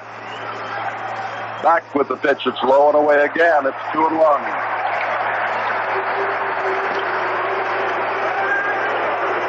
Now Dick Williams comes out. Those last pitches after walking Geronimo on 4 pitches. And Duncan has had to really block those last 2, saving Perez from moving to 3rd and Geronimo to 2nd, and that may be enough. With a control pitcher like Catfish Hunter in the bullpen, and he has been warming sufficiently. And this might dictate a change by Sparky Anderson, too. With Hunter coming on, he could pinch hit Cheney right here. I don't know how they think, but sometimes he could do that. One thing I'm sure that's causing the change here is in watching Odom. In this situation, ordinarily, when you want the double play ball, he throws that good hard sinker. But he's been throwing almost all breaking balls. He threw about 6 of them to Menke and finally got him. But he's throwing that breaking ball. He's not throwing it real sharp here right now. And Dick wants somebody in there who can make sure that he doesn't walk anybody over. So both managers have made pitching changes in this series at critical stages of the game. With a count like 3-0, he brought in, Sparky Anderson brought in Clay Carroll on a 3-0 count one time. He brought Carroll in again with a 2-0 count, or 2-1. John Odom goes into the A's dugout and gets the handshake of all of his teammates. He has done a job. Jim mentioned that Odom has fixed the pressure games, the 5th game of the playoffs and here the 7th game, and he's had to do it with a lot of pressure, too, because the A's were not scoring in either one of those ball games. Today, here, it's just 1-0. And this has been a typical Oakland pitcher's plight the last month. The ball club has not scored very many runs, and today the A's are playing without their 2 top home run hitters. Mike Epstein, who is benched for this game, and Reggie Jackson, who is out with an injury. So when you take those 2 bats out of the lineup, you're taking out 51 home runs and about 145 RBIs. So the pitching staff has and extra pressure in these pressure games. Jim Catfish Hunter led the American League in percentage of wins this year, 75%. He was 21-7. Had 16 complete games. Started the second game of the series, went 8 2/3 innings, and won that ball game, giving up just a run. Then he started a game later on at Oakland. Lasted but 4 1/3 innings in that one. That was the fifth game of the series, and gave up 3 runs and 5 hits, struck out 2 and walked 2. And now Hunter's in his third World Series appearance with a 2.75 earned run average, and in 13 1/3 innings, he's given up 4 runs and 11 hits.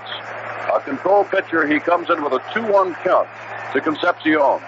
Perez at second, Geronimo at first, and 1 out. 1-0 to score. Oakland, we're in the last of the fifth.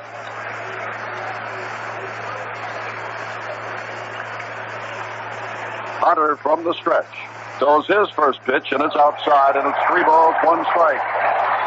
Concepcion now will take a look at Alex Ramos. Does he have the green light? Rose is on deck. Billingham is the man due to bat. Bourbon continues to throw, and you can bet something happens here, barring a double play. We won't see Billingham, one of the worst hitting players on the club. Hunter back and throws down low, and he has walked. The bases loaded.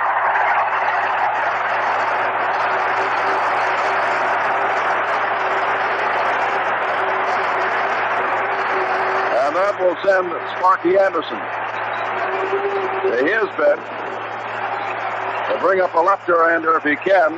Eulander or Haig, they have not poked their heads out of there yet. And now Ted Eulander has the bat. We've seen him disappear. Eulander had a pinch double earlier. Haig is another left-hander in there. And Jim, looking at the lineup cards, we could really see some changing here. If the left-hander Eulander comes out of there, Dick Williams might go to his left-hander out in the bullpen. And that is Kenny Holtzman. But then Sparky Anderson would have his top pinch hitter, right-handed batting Hal McRae, to come out then. We pause here 30 seconds for station identification. Has come out, and Monty, that means that Sparky Anderson had the wheels turning, figuring just what you said, that if they sent out a Eulander or a Haig, they might see Holtzman. Right, and the thing is, McRae has hit that ball awfully hard in the series, and twice he's hit it against right-handed pitchers. So I would imagine a guy like him, it doesn't make a whole lot of difference. Hunter, a right-hander, still got to make a good pitch, and you can bet on one thing: McRae will be up there swinging. Now, McRae, as we've described to you throughout the series, calls himself the offensive player. He said, don't judge me on defense, judge me on offense. And in the series, he is 4 for 9, and that's a .444 average. He comes up with the bases loaded and 1 out. The Reds trailing 1-0 in the last of the fifth of the 7th World Series game. Jim Catfish Hunter ready, pitching from the stretch now. It is hit high and deep to center field. Manuel is back near the wall and has it in front of the wall, but tagging from third base with a tying run is Perez. It's 1-1.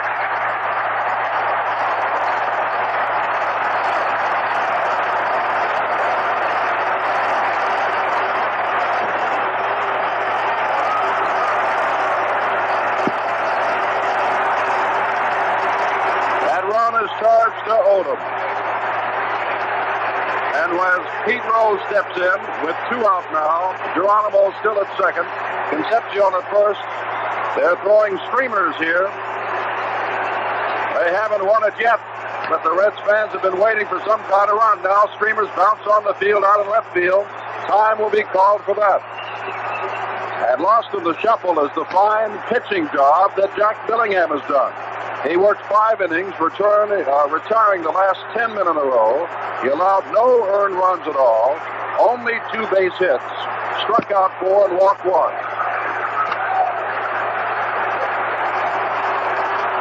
The Reds score another run. He could be a winning pitcher. He can't lose it now. Rose fouls the first one back off the screen, strike 1. Rose beat out an infield hit to Green at shortstop in a very close play called by Honachik at first base. That was in the first inning. And then he sent Manuel deep to the warning track 400 feet away in the fourth. He's 1 for 2.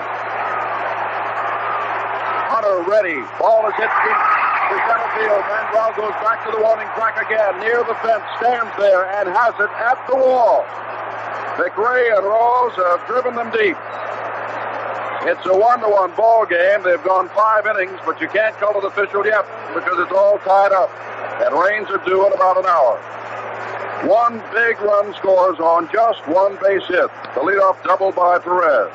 No errors, 2 men left at the end of 5. Oakland 1, Cincinnati 1. Starting pitchers allow only 2 hits in their work, and they are gone. That's what the 7th game of a World Series is all about. The A's got their run in the first inning when Manuel drilled one over the head of center fielder Bobby Tolan, who made an error on the play. Tennis then knocked him in. The Reds got theirs in the 5th when Tony Perez, the leading hitter in the series with 10 hits now, led off with a double. Odom got Menke on a strikeout, but then Geronimo, with a count of 2-0, was pitched to by Jim Hunter. He walked him. The walk charged to Odom. And then McRae drove in the tying run, and Rose almost knocked in 3 more. Jim? Bonnie, this is the 7th game of the World Series. This is the 6th game at Pedro Borbon has pitched in. He's come on and will face the top of the batting order. Campy Campaneros leads it off, and there's a curveball he starts it with, and it catches the outside corner. Borbon has shown us a lot of the curve, although he's primarily a sinking fastball pitcher, getting everybody to drive the ball into the ground. Campaneros is 0 for 21. Takes the pitch up high. He has had 3 base hits in this World Series, but in his last 21 times at bat, he has not reached base. Borbon's earned run average is 1.47. In the 6th and the 3rd innings, he has worked. Back again, and a base hit up the middle for Campaneros.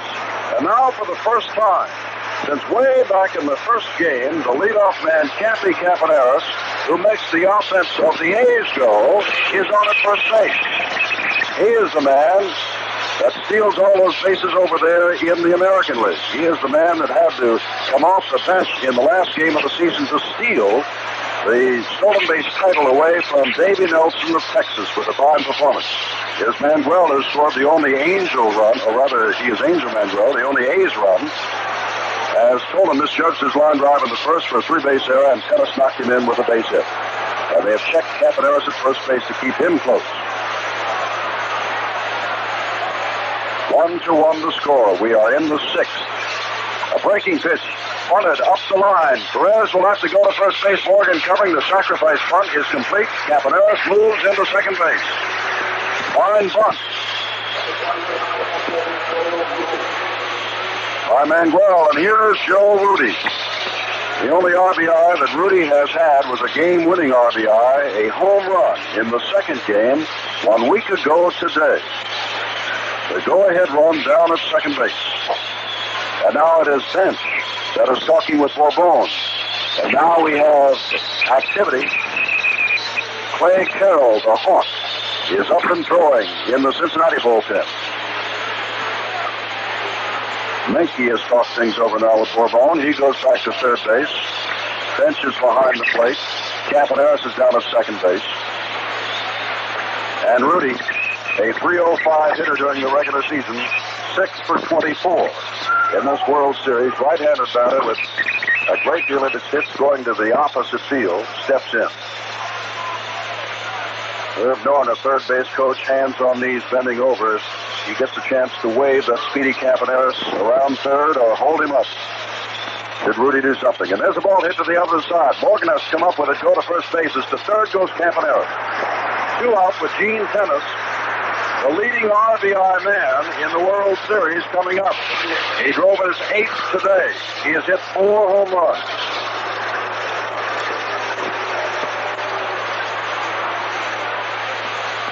Johnny Bench goes up again to talk to Borbon.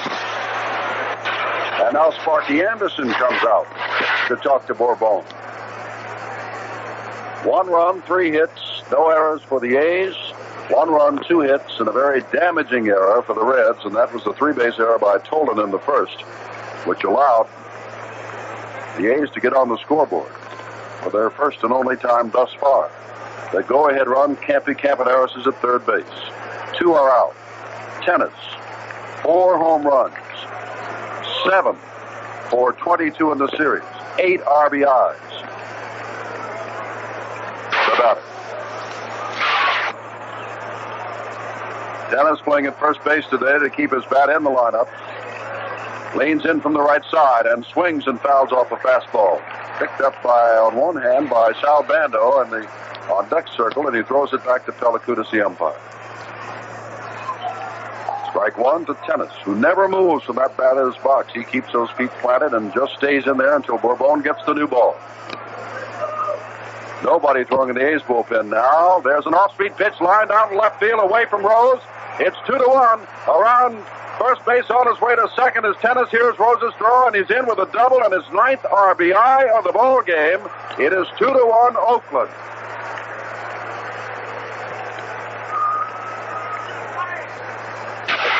Gene Tennis has had some kind of World Series. That is his 8th hit, his 2nd in this ball game, his 2nd RBI in this ball game, his 9th run batted in. And he is in scoring position with Bando up.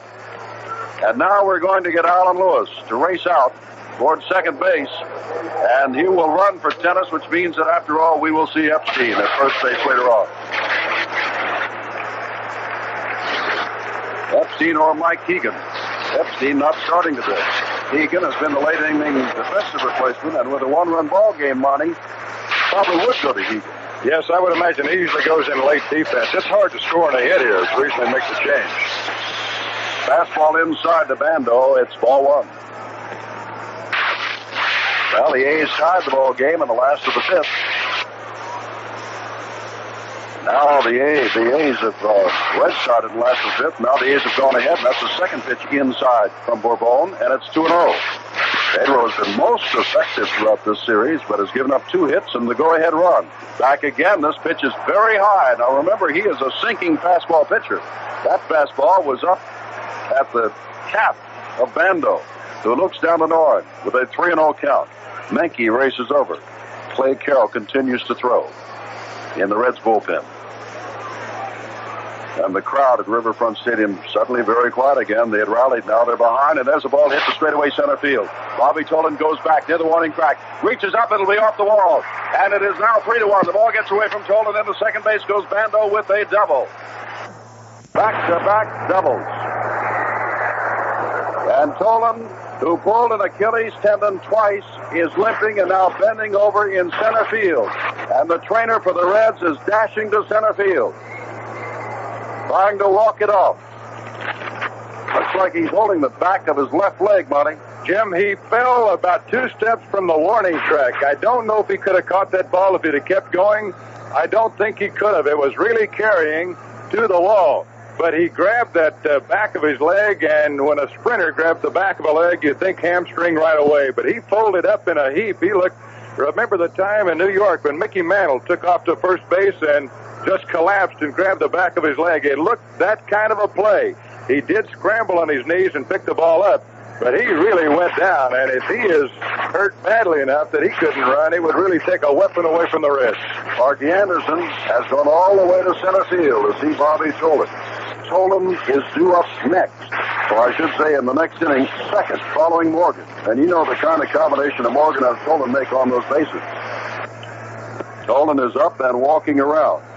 And suddenly, against Bourbon, who's been one of the most effective pitchers of this World Series, the A's, who haven't scored too many runs, have scored 2 here with 2 out and back-to-back doubles by Tennis and Bando. Right-handers facing the right-hander Bourbon, who's not been able to keep that ball low, Monty. I think it was a 3-0 count then, wasn't it, Jim? Bando with a right-handed pitcher going, he being a right-handed batter, was given the green light, and man, did he get into it. Tolan is coming off the field. He's limping off the field, and he might be through. Bourbon continues to warm, and we will await with you, Monty, to see who goes out there to replace Tolan in center field. 7th game of the World Series. What a dramatic inning this 6th is. They have broken the 1-1 tie, and the Reds have lost Bobby Tolan, who has driven in so many runs, 6 in the first 3 games, and stolen 5 bases. What a loss this is. That's the first run batted in of the series for Sal Bando, and I don't suppose he could have picked a better time. This series has been incredible for the closeness of the games. The first 5 games were all decided by 1 run, and listen to the scores. Oakland won here in Cincinnati 3-2 in the first game. They won in the second game 2-1. Then we went out to Oakland, and Cincinnati won 1-0 behind Billingham. Then Oakland won 3-2. Then in the 5th game of the series, Cincinnati won 5-4. Only yesterday did either club really break loose and score a lot of runs. And they've always said that good pitching can stop good hitting. Well, these 2 clubs were the second top scoring clubs in their leagues. Cincinnati averaged 5 runs a game, almost 6 this year in the National League, and the A's averaged just short of 5 in the American League. So they can score, but here in this series, they haven't. They may be giving Tolan some time to see whether or not he's going back in. The plate umpire, Chris Pellicudis, has told Jerry Adair, the first base coach, to go tell Dick Williams what is going on in the dugout, and Tolan is standing there, and perhaps it is, now he's beginning to jump up and down a little, that perhaps it is they want to make absolutely sure that Bobby is really out of this ball game before putting a replacement in. In the meantime, Monty, Ross Grimsley, the big left-hander who has won 2 in a row, the last 2 in a row, has come on and has joined Kell in the bullpen. And a factor here, Dick Williams is complaining a little bit. I'm sure this might be about this situation. They're using the delay of Tolan getting ready or not getting ready over there to jump a left-hander and get him ready to pitch to Matty Alou, who was due to bat next. So this could be a factor here. Tolan is not out of the ball game yet. He is in the dugout, and the trainer is working on him there. They might try to tape that up and keep him in there. But as you mentioned, Grimsley is getting ready in a hurry with the left-handed batting Matty Alou due to go next. This crowd here today, 56,040, the largest baseball crowd ever in Cincinnati. Last Sunday's record was 53,224, and that was a record on that day. The Riverfront seating capacity is 51,744. So the Ushers came to the ballpark today with shoehorns, and they put 5,000 more in here than you're supposed to. We have 7 straight sellouts, and it has just been fantastic to watch the excitement of the people in these 2 cities. And I think that's a sidelight we must talk about. Over in Oakland, when the A's came back after winning the playoffs, they had not been back to Oakland since winning the playoffs. Then they won the first 2 games of the series here. Some 10,000 fans met the A's ball club at the Oakland airport when they got in there last Sunday night. When the Reds came back here after winning the 5th game in Oakland, they were greeted by estimates as high as 15,000 fans at the airport here in Cincinnati. Everywhere you go in both cities, there are banners proclaiming the good parts about both ball clubs, and it's just been tremendous to see the enthusiasm of the baseball fans of America and to see these 7 straight sellouts. And they're going to bring in the right-hander, Clay Carroll, out of the bullpen. Apparently, they're putting bandaging around the leg of Bobby Tolan. If they were going to put another outfielder in there, I'm sure he would have been there by now. Clay Carroll, who set a Major League record this year with 37 saves for Cincinnati, is going to the mound now. Carroll, so far in the World Series, has been in 4 games. This is his 5th appearance. He has had short relief work, however. His record is no wins. He lost the 1 game out in Oakland. In 4 2/3 innings, he's given up 6 hits and 1 earned run. He's walked a couple and struck out 2. He's a challenging type pitcher. And I think his greatest job, there goes Tolan back out into center field. He's running rather gingerly. As a matter of fact, he's not running. He's just trotting there. Well, they say there's a difference in the great athlete in being able to play with pain and injury. Great athletes will play with pain. Of course, they can't play with an injury. So Bobby Tolan now is standing out in short right center field and asking, do you want me to go to right field where I would have to do less running or stay in center? That might be a good question. Right now they had Geronimo out in center. They're going to tell Tolan to go on. And right now, I would imagine one reason for that, with a left-handed batter up, if Alou throws the ball into right field, they'll want a man with Geronimo's great arm strength to come on and try to throw out the runner at the plate. Matty Alou has been thrown out twice today. Once tried to bunt his way on. He is 0 for 17. Down at second base is Bando. They're going to walk him, Jim, and that's the reason the left-hander didn't come in. They got Dave Duncan due to bat next. Intentional walk to Matty Alou will put him on, and then at first and second. This inning started all tied at 1-1. Campaneris led off with a single. He had gone 0 for 21 before he got that single. Manuel sacrificed him along to second base, but Rudy quickly grounded to the right side. Campaneris took third, but there were 2 out.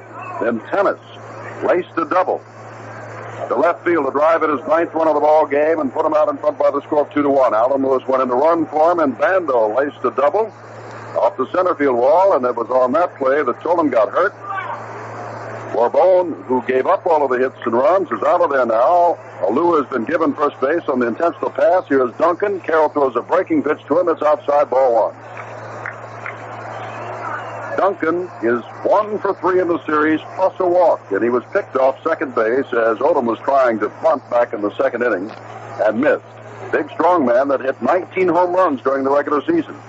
Another breaking pitch to the left side. In the hole goes Concepcion. He can't make a play. It's off him. Drops in front of him. The bases are loaded. It hopped up to Concepcion in the hole and then bounced away for an error. Dick Williams is going to make another change now. Dick Green is scheduled to bat here, but it looks as if, well, he's calling Dick Green back to talk with him. He's probably going to say, Dick, you've been hitting the ball. Do you think you can hit this guy, or do you want us to pinch hit?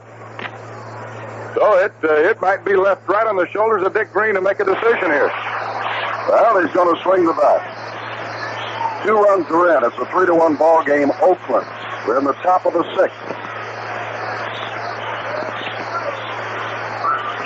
Carroll has the bases loaded. Bando's over at third. Alou is down at second. And Duncan, on what would have been the inning-ending error, is on at first base. Green is now talking to Pelakoutis and steps in. Runners lead away. Carroll throws. It's in on the fifth, but he swings and fouls it to the street. Strike 1. Green has had a couple of doubles in this series, and he is 1 for 2 today. Menke almost made a misplay on him in the 5th inning. Singled in the 2nd, grounded to Menke in the 5th. Carroll, with those 37 saves and a tough spot, blows this one right by. Strike 2. Green may have nicked it with his bat, swinging, but Carroll was swung his good fastball. Carroll, like most good relievers, has the fastball slider and shows you the occasional curve. Bases loaded with 2 out. Carroll back and throws, and there's a swinging foul. It bounds over toward the photographers to the right of the Oakland dugout. Still 2 strikes. Riverfront Stadium very quiet now. Their Reds are down by 2 to the A's in the deciding game of the World Series. Carroll is ready and throws a curve, and there goes the bat as Green strikes out with the bases loaded. 2-run score on 3 base hits. There was 1 error, and the bases were left loaded. We go to the last of the 6th. Oakland 3, Cincinnati 1. This is Danny Thomas, and I'd like to invite you to take your morning coffee break with me. I'll be here Monday through Friday to talk with you about things that are on my mind, and perhaps on yours too. What I plan to do is just to spend a few minutes with you in the morning and try to make you relax, maybe even laugh. Oh, sure, we'll get a little serious once in a while, but don't worry. It'll be in easy doses. And we'll share some anecdotes, stories about friends of mine and yours, and some straightforward conversation on NBC emphasis. Drop in, won't you? I think you'll like it. The Oakland A's scored their 2 go-ahead runs in the 6th inning. Campaneris led it off with a single. Manuel sacrificed him down after Rudy was out. Gene Tennis got a double. to left field, and then Bando got a double to center, and the A's leave the bases loaded as Carroll came in to strike out Dick Green. We go to the last of the sixth. Here's Jim Simpson. Morgan is hit into a double play, walked and been thrown out at second. Hunter throws. It's a breaking pitch inside ball one. Now, Hunter came on in the fifth inning and walked Concepcion, and then McRae sacrifice fly took Manguel deep to center field, and he had to go back deep again, and this one has popped up. Campaneris going out saying he's got it. It'll have to be a great over-the-shoulder catch, and he makes the catch. The point that I was making was that in the fifth inning, Hunter got the ball up, and the Reds really got their bats around. Here's Bobby Tolan, who has walked. He's 0 for 1 and has that full muscle that was bandaged. And Mike Hegan, as expected, when Lewis ran for tennis, has taken over at first base.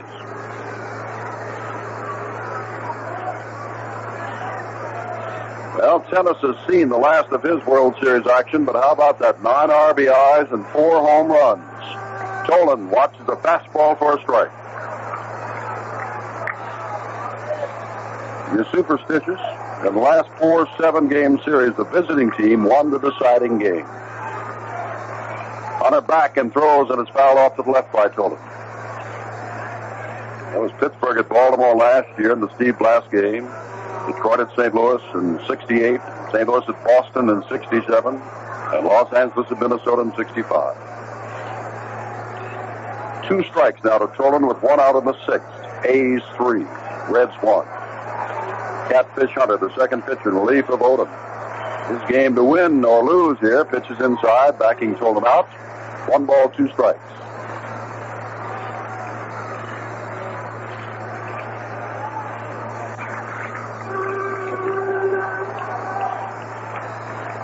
Hunter ready to throw and comes back with a breaking pitch. It's fouled off to the left, and it's still 1-2 to Tolan. Bobby had a great 3 games, driving in the 4th, 5th, and 6th games, 2 runs in each of those. He stole 5 bases over the first 6 games. In this game, he committed a run scoring, set up a run to score on his error, 3-base error in the first inning, and has pulled a hamstring muscle. That is our judgment from here, the way he was holding. Off-speed pitch has Tolan out in front, strikeout. Hunter gets his first strikeout. That'll bring up Johnny Bench. Hit a curveball from Odom right at Campaneris back in the second inning and fouled out to Bando near the A's dugout in the 4th. He is 0 for 2. And Bench comes up with nobody on base. Campaneris again goes deep in the hole as he was the first 2 times Bench came up, and that saved a base hit back in the second. Hunter throws, ground ball toward the shortstop. Campaneris charging it, second hop, throws to first, pulls Hegan off the bag, and he's safe. Hegan says, I tagged him, and there's Jim Honachek again, right back in the middle of the argument.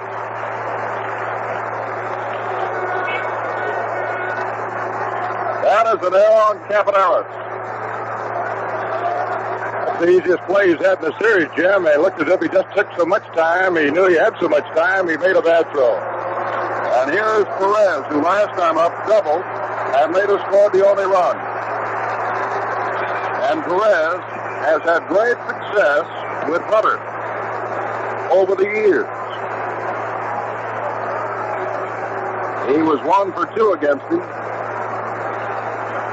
In the 5th game, Fingers and Holtzman continue to throw. And he's the man that started the 9th inning rally in the second game, but the A's held on to win that one. And he is the man, Perez is, that hit the game-winning home run in the All-Star game in Anaheim in 1966. Dick Williams in the A's dugout's a raving maniac right now. He ran down to look at the replay on the instant television replay set they have at the corner of the dugout, and he came up furious. 2 are out, but the gates are open with Bench at first on the error. Curveball stays very high from Hunter. Ball 1. A's lead it by 2. We are in the last of the 6th.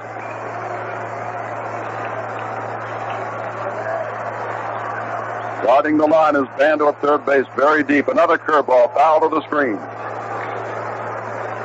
Well, the end of 5, it was 1-1, but if it goes to the end of 6 at 3-1, it is an official ball game, and no matter how much rain we have, and rain is expected, we'll wait around till they complete it or call it off, and that team in front would be the winner. 1 ball, 1 strike. Perez, long ball hitter, and swings at a change, and it's 1 ball, 2 strikes. Hunter took something off of that. Catfish is known as one of the game's better competitors. He must, however, have his pinpoint control. If he is not on the corners, he is in trouble. 1 ball, 2 strikes. From the stretch with Bench not going far, just misses outside. Dropped down a little bit for that fastball. Hunter believes in what Warren Spahn used to say. The plate is 17 inches wide. The hitter gets the middle 15 inches. I'll take the one on the outside and the inside. 2 balls, 2 strikes.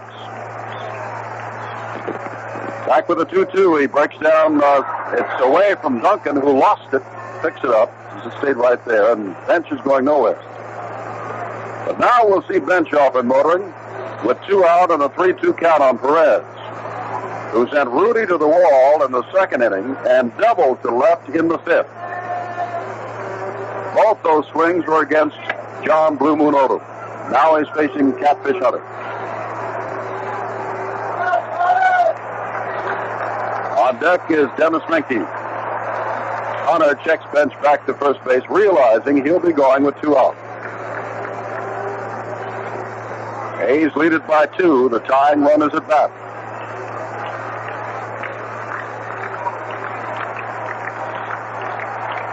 A's infield very deep, and there's a pitch, a curveball way outside. He walked him.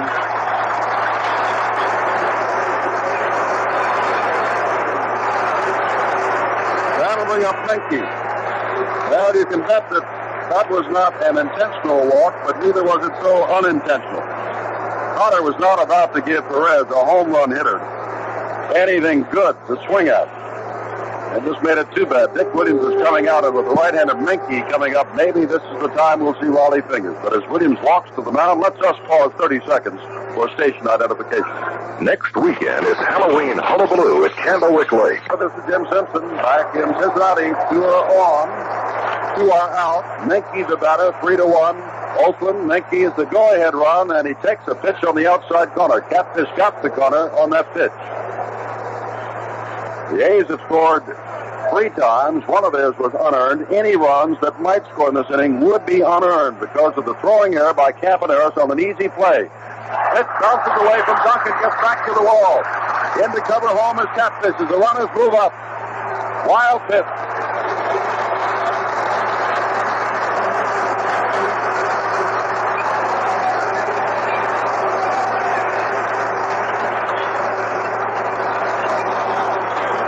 Fingers and Holtzman are throwing. Hunter with a new baseball walks back behind the mound. Puts Johnny Bench over third base as a runner, and Perez down at second with first base open and 2 out. Ball 1, strike 1 to Menke.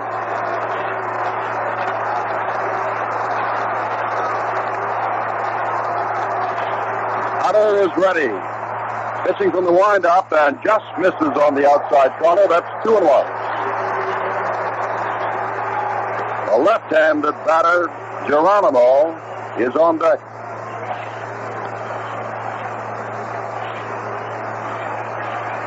The 2-1 pitch from Hunter. Back, fastball. He misses outside again. It's 3-1.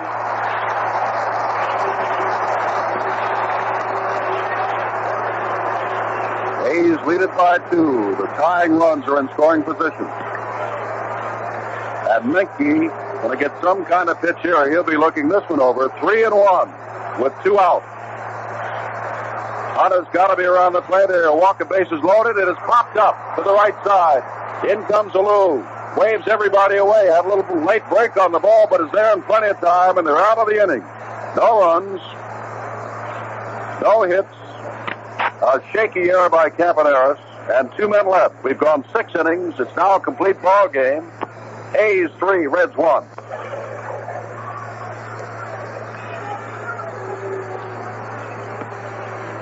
Coming on now, the top half of the 7th inning.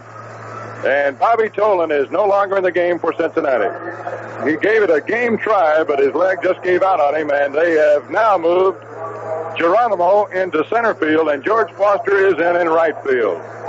Catfish Hunter will be the batter as we go to Clay Carroll pitching once again, Jim Simpson. Catfish Hunter is a fine hitting pitcher. I think you know that by now, and to have him lead off an inning is not like having most pitchers lead off an inning. The opposition usually almost concedes that as an automatic out. Hunter may go out, but he can hit the baseball. Clay Carroll throws to him. It's high, ball one.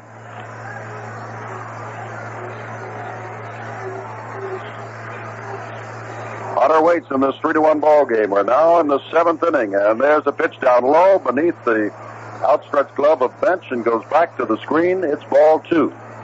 Carroll was high with the first pitch and in the dirt with the second. Foster out in right field is in his second World Series game. He does not have an official at-bat.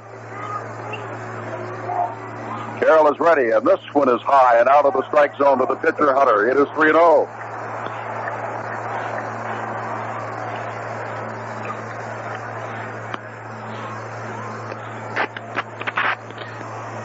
Carroll right back, and his breaking pitch misses, and on 4 pitches, Carroll didn't like the call by Pellicudis on the last one. On 4 pitches, Hunter walks. Hunter back in the ball game that he won on Sunday. Drove in the first run. Has his jacket on now. And has gone to first base. Ross Grimsley continues to warm, the big left-hander who has won the last 2 games in a row for the Reds in their comeback attempt. Well, they have come back. It's 3 games to 3. Here's Campaneris, singled last time up and scored the go-ahead run.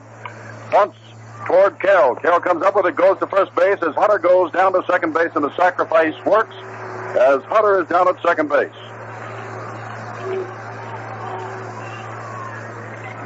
And that'll bring up Manguel, who has scored a run in this ball game, reaching when Tolan misplayed his line drive in the first into a 3-base error and scoring on tennis a single.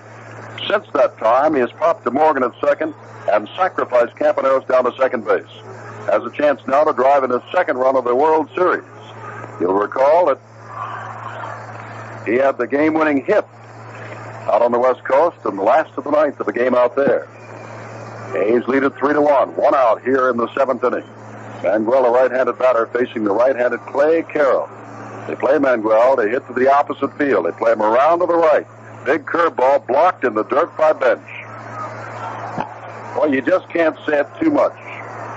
Regardless of the outcome of this World Series, Johnny Bench has proven himself to be the kind of superstar and super catcher everybody has said he is.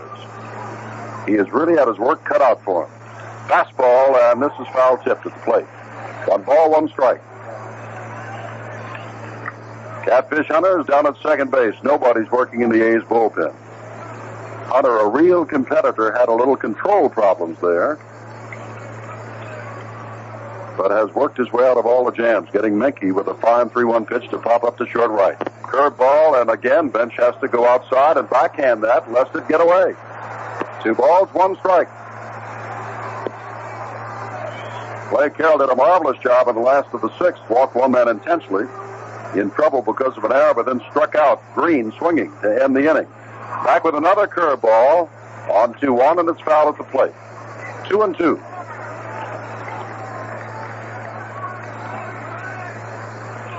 $56,040, a record crowd for baseball in the great city of Cincinnati looking in today. And at the moment, most of those 56,000 are not pleased with what they're seeing, because most of them obviously are Reds fans.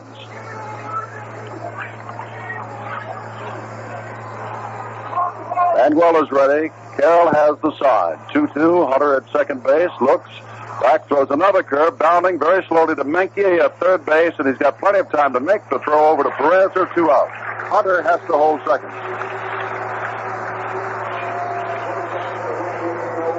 Carroll, I don't know whether or not it's the inability to get his fast stuff over as he walked the pitcher Hunter, has gone mostly to the breaking ball here.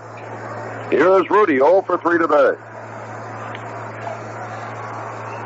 Rudy came up with a man in scoring position, hit the first pitch he saw in the 6th inning, and grounded quickly to second base. Sparky Anderson is walking out, and he may go to the bullpen despite the fact Rudy is a right-handed hitter. He can see that Clay Carroll is throwing nothing but those big curves, Monty. They might decide to pitch around Rudy here and then bring in the left-hander to go to Mike Hegan. Sparky figuring that Hegan would be the batter. He has been in there all year in late-inning defensive replacements, and though the A's have Mike Epstein, they're going to bring the left-hander in right here, and I would imagine that they will bring him in and walk Rudy and then pitch to Mike Hegan, who is a 300 hitter, by the way, for the A's this year. It's been interesting to watch the pitchers for Cincinnati here today, Jim, and you mentioned the curveballs that Carroll's been throwing. You know, just about every one of their pitchers today have gone mostly breaking balls. Rudy, the first time up, saw 5 or 6 straight. The last time Bourbon threw to Rudy, he threw him 2 curveballs, got him on the second one. And Carroll has thrown the breaking ball, so maybe the Reds, after 6 games of the series, decided that the A's are not a breaking ball hitting team. Dick Williams, in case you might be interested in what he has in the way of right-handed pinch hitters in the dugout, should he want to make a change for Hegan if they do walk Rudy here. The A's have Tim Cullen, George Hendricks, and Dow Maxville as right-handed pinch hitters, plus they have 2 switch hitters, Ted Kubiak and Alan Lewis. So it'll be interesting to see what the strategy is here. Many times the manager will bring the pitcher in who's going to really be pitching to a guy 2 men away, just to let him get accustomed to the mound here while he throws ball 4. Grimsley, as Jim mentioned, has won 2 of the 3 games the Reds have won. He lost 1 also. So he has 3 decisions already in this World Series by pitching only 6 2/3 innings. An unusual statistic. He has allowed 7 hits and only 2 runs. He has struck out 1. He threw 1 home run ball, and he threw that to Joe Rudy. Grimsley continues to warm up. Rudy is standing by. Pelikutis, the home plate umpire, has had another conversation with Dick Williams, the A's manager, who now heads back to the dugout. This has been a strategy conversational World Series. Well, when you get 5 of the first 6 decided by 1 run, only the 6th game yesterday, and that was close until the 7th inning when 10 men went to bat. Won by Cincinnati to tie the series. They won it 8-1. Situation is 2 out. Down at second base is the opposing pitcher, Catfish Hunter. A's lead this in the 7th, 3-1. Deciding game, and here they're going to do, as Monty suggested, put Rudy on with the intentional walk. That's ball 2. Bench jumping outside to take it. There's ball 3. Well, in the 7th, Carroll gave up the walk to the opposing pitcher. There's ball 4 to Rudy. And that'll bring up Mike Hegan. Hunter walk, sacrificed along by Campaneris. Mangwell was thrown out easily, and then the strategy started, and Grimsley came on to pitch to Joe Rudy. Carroll has worked 1 inning, has given up 2 walks, 1 intentional, struck out 1, and he is through for the day. Hegan coming on now, 250 in the series, 1 for 4. But you'll recall again that he was better than a 300 hitter, a fine defensive player for the A's all year long in the late innings. Hall and McLaughlin are now in the bullpen for Cincinnati, left-hander and right-hander. Hegan takes the first pitch. It's a strike at the letters. Strike 1. Hunter at second, Rudy at first, 2 out of the 7th.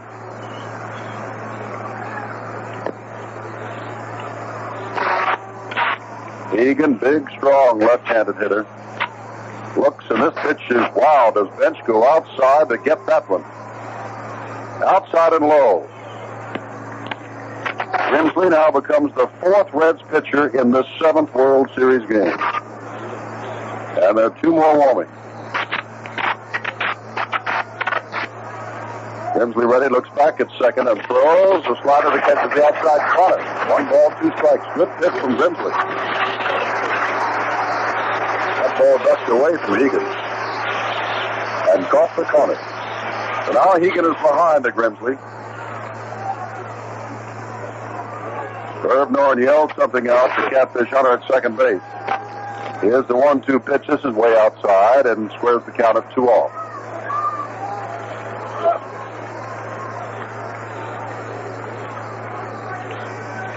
In the Reds' 7th, it'll be the 7, 8, 9 batters.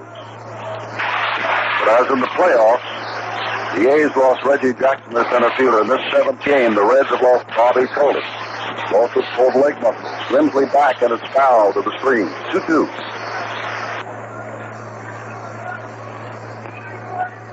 Well, no matter who wins this game, this 7th game, you've got to say that you really can't pick between them on the basis of their play.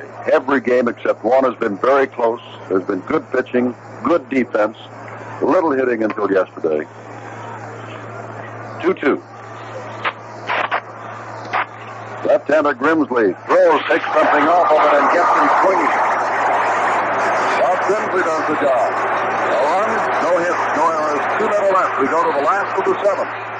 Oakland leads Cincinnati 3-1. Series. This is Monty Moore with Jim Simpson.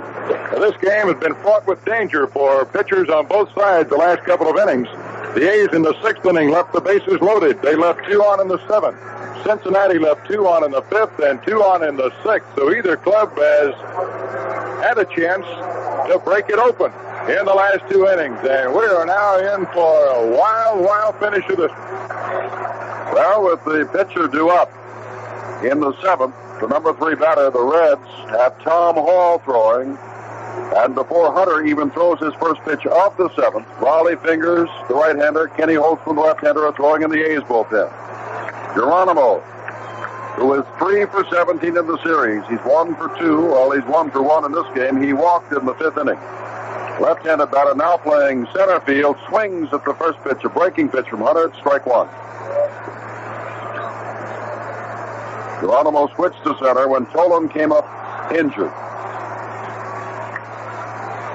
Hunter, the right-hander, back and throws a fastball that's fouled off to the left. And Jim Catfish Hunter's out in front of Geronimo. 0-2. Well, you're getting down to the last innings of the last game of the 1972 season. At the moment, the A's lead it 2-0. Hunter throws a breaking pitch and strikes him out on 3 pitches.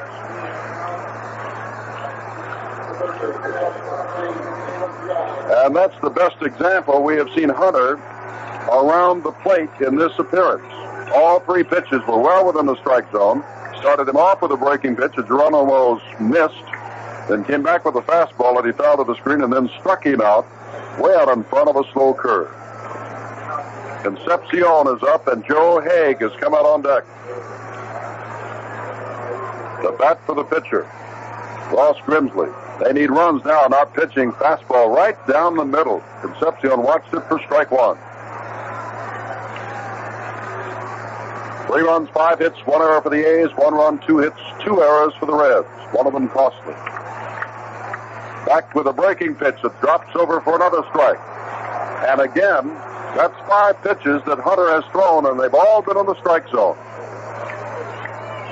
He was missing badly back in the 6th inning and even committed a wild pitch.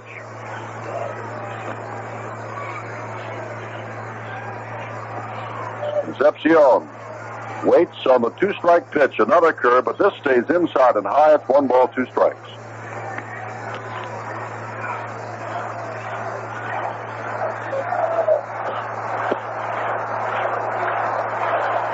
Reds fans realize that they got to get something started. This is the 7th inning of the 7th game. Back with another curve, strikes him out swinging. The Jim Hunter curveball has struck out the last 2 men he has faced swinging. Now Joe Haig has gone back to the dugout with nobody on base, and Ted Eulander has a bat in his hand for the 2nd time today. 1 for 3 on the series. He had a bases empty double. So it is Eulander who will hit. Dave Duncan goes out. Of course, Catfish Hunter, Duncan, Bando have seen Eulander for many, many years. He was with Minnesota, later with Cleveland. Fingers. Holtzman continue to throw.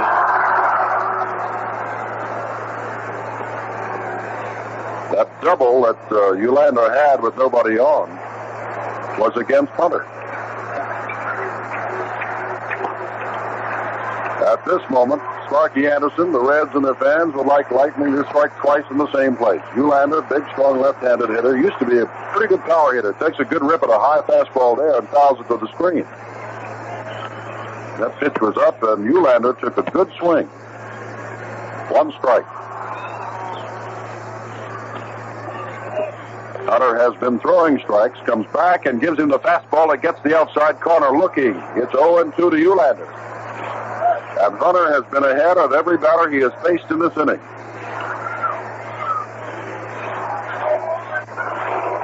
Ready with the 0-2 pitch, and this hits in the dirt in front of Eulander and bounds to Duncan, the catcher. 1 ball, 2 strikes.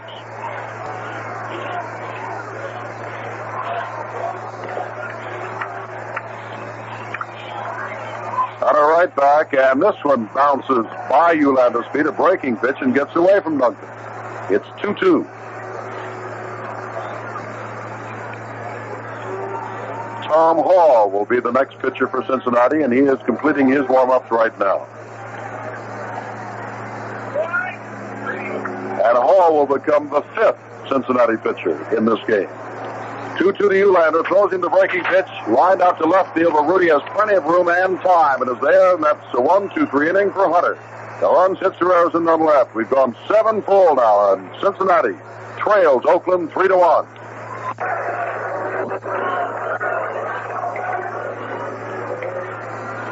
We go to the top half of the 8th inning. It's another new pitcher for the Cincinnati Reds. Left-hander, the Blade, Tommy Hall, 150-pound strikeout artist who has had a very fine World Series for Cincinnati. He had a great year. He won 10 games, lost only 1 this year for the Reds. And so far in the series, in 3 games, he's not been scored on. In 6 1/3 innings, he's given up 5 hits. The line score right now, Oakland 3 runs, 5 hits. They've made 1 error. The Cincinnati Reds, 1 run. They've had only 2 hits in the game, and they have made a couple of miscues.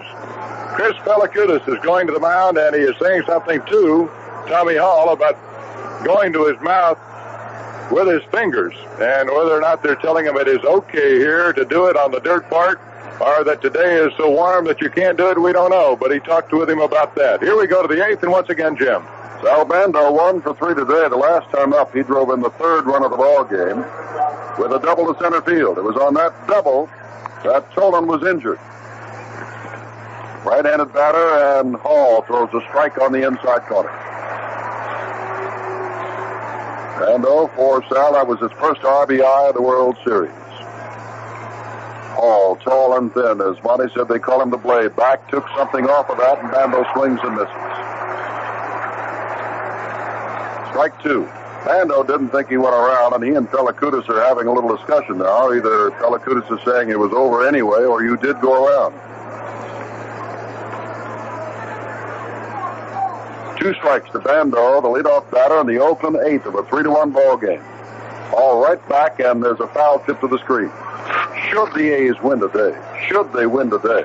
They have not won since they belonged to Philadelphia in 1930.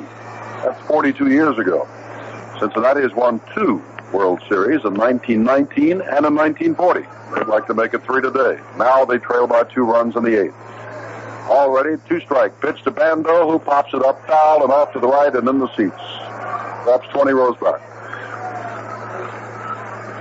1,960,132 have watched baseball in this stadium this year, including the playoffs and the World Series. 2 strikes to Bando. All is in the windup, and here's the pitch. It's in the dirt, and it's ball 1. 1 ball, 2 strikes. Nobody in either bullpen at the moment. The 2 runs in the 6th came on a Campanella single. He was sacrificed to second by Manuel. Rudy grounded out. He went to third, and then Tennis and Bando put together back-to-back doubles to make it 3-1. 1-2, and Hall is ready and throws an overhand pitch that stays high, and it's 2-2. Hall came straight over the top on that one, but it stayed up high. 2 balls, 2 strikes. Ready again, and this pitch is low and inside, and it's 3-2 to the leadoff batter, Bando.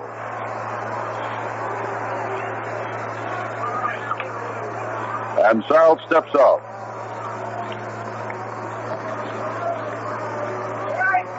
Benke at third, Concepcion at short, Morgan at second, Perez at first. Back and swinging, strike 3. Something off the breaking pitch and struck him out. Second strikeout. Check that first strikeout, of course, for Hall. And here's Alou. Walked intentionally last time, and Matty has not had the good series. He has had 1 base hit. He is 0 for his last 17 times at bat. And this is a man that hit over 300 with the Cardinals. Ground ball right back to Hall. He lobs it over to first base, and they're 2 outs. So Lou now is 0 for 18 and may have been up for the last time. 12 years, that's one of those things. As great a series as Gene Tennis is having, here's a fellow like Matty Alou. In 12 years in the major leagues has averaged .310 for a lifetime career, and he's only had 1 hit in the World Series. Here's Duncan with 2 out. Throws him the fastball, and it's strike 1. Duncan walked in the second, was picked off, and then struck out at a big Jack Billingham curveball in the 5th. Billingham did a superb job. He allowed 1 run, but that was unearned. Struck out 4 and walked 2, but he had to go, and the Reds needed some runs. Ball is lifted high and foul down the left field line, and will make the seats very deep. Had it stayed fair, it would have been caught. 2 strikes now to Duncan. When we go to the A's, or rather to the Reds' 8th inning, it'll be the top 3 men, Rose, Morgan, and an important absence. Tolan is gone injured. 2 strikes. Pitch, he strikes him out swinging. Great inning for the Blade. Tom Hall, no runs, hits or errors, and he struck out 2 of the men. We go to the last of the 8th, and Oakland leads Cincinnati in the 7th game of the World Series 3-1. Last half of the 8th inning, and the tension is mounting. You could cut it with a knife. It's just hanging in the air here as Pete Rose comes to the plate. He greeted Hunter with a home run in the first pitch he threw to him in the last game that Hunter started in this series. He almost hit one out in the 5th inning off Hunter after he came in relief. Rose is 1 for 3 today, and strangely enough, the 1 hit was the ball that he didn't get all of. The other 2 he sent Manguel deep, tries to butt his way on its foul. In the 4th and 5th innings, each time Manguel had to go to the wall to take long drives off the bat of Rose. His 1 hit came in the 1st on a very close play, a bounce to the green at second base. A's lead it 3-1. We're getting ever closer to a locker room celebration for one of these 2 teams. And the end of the 1972 season. Bando is in on the turf ahead of the bag. Rose wants to get on. The pitch is outside from Hunter. It's 1 ball, 1 strike. And of course, Fingers and Holtzman are still in that bullpen for the A's. As Hunter went to the mound, they went to the bullpen. Rose, the switch hitter, crouching very low from the left side. Back, and as a breaking pitch, grounded up the middle, and they get through. Campanella's waved at it, and throws the base hit. Rose on the way around first, and then stopped there as Manguel is up with the ball. Morgan, who is now the tying run, the bat.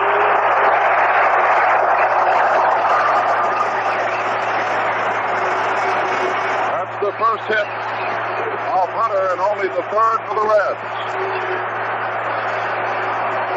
Duncan, Bando walks to the mound to talk to Catfish Hunter, and Dick Williams comes out of the dugout. They've got a left-hander, Morgan, and he might go with the left-hander, Holtzman.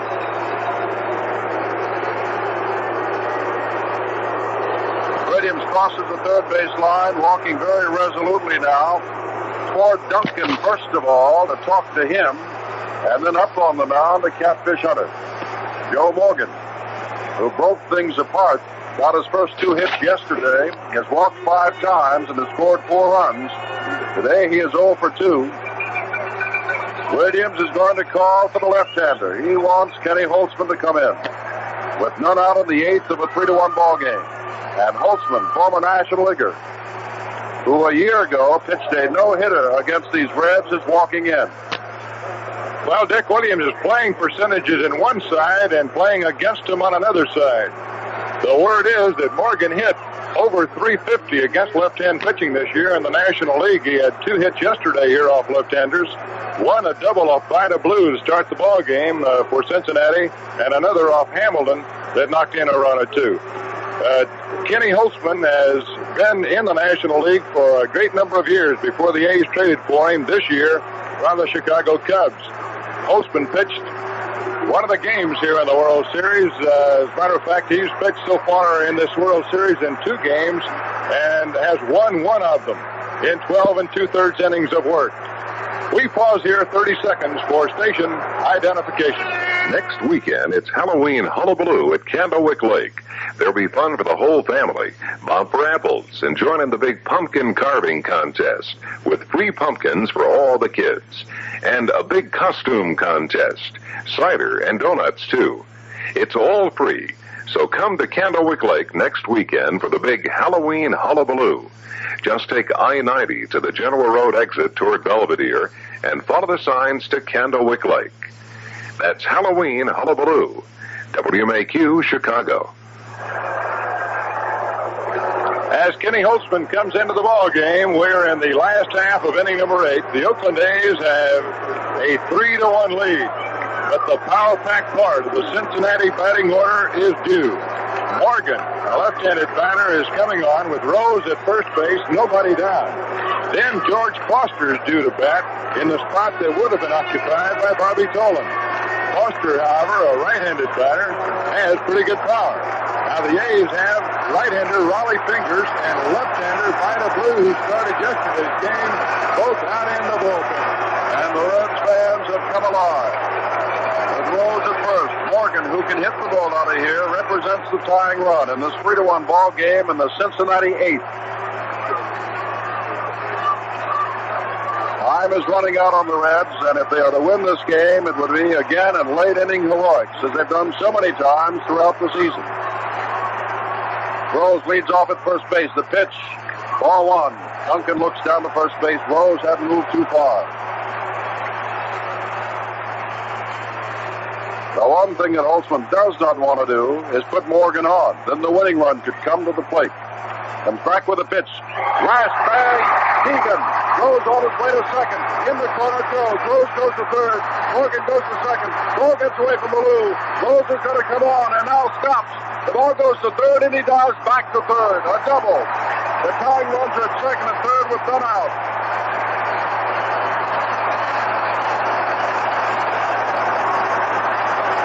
And as Monty pointed out, the Reds even pointed it out yesterday when the left-hander came in to pitch against Morgan, and he crossed them up with a base hit. So he does today. That was just under the glove of the diving Mike Keegan, but it was a scorcher. And Javier is coming out. Foster will not be allowed to bat. Javier, one of the grand old men of this game of baseball, and we beg your pardon, Julio, but you've been around a long while. And, of course, did such a great job with the Cardinals back in their 64, 67, and 68 World Series. Is 0 for 2 in the World Series, and he will now bat for Foster. And Dick Williams is coming out, and he's going to go to right-handed. And that's going to be Raleigh Fingers, is one of the toughest men in either league on right-handed batters. Well, the work is really cut out for the bullpen now if they come in. And Dick is looking down that way. That ball was very close to the type of ball that could have been turned into a double play. And a difference right here is the fact that Mike Keegan was holding against Pete Rose at first base with a left-handed batter up and a 2-run lead. Now, many times they'll back that first baseman up in that kind of a situation and not hold him on. But with the Reds being a running ball club, they wanted to hold Rose on there. And Morgan's ball was just out of the reach of Hegan. And had Hegan been playing behind the bag, that could very well have been turned into a double play. Now the Reds have 3 shots at least at knocking in the tying runs. And they're going to bring Haig out to bat instead of Javier. So Dick Williams makes a change, and Sparky Anderson. Really, I imagine Jockey to try to get Haig to hit here, because looking at Julian Javier's regular season record, I'm sure he won't show to be offensively as good as Joe Haig. Javier hit .209 for the year, and Haig .243. Haig had 7 home runs for the year, and Javier had 2. So Sparky Anderson, in forcing the change with Javier, has brought on Raleigh Fingers, and now is able to use Joe Haig.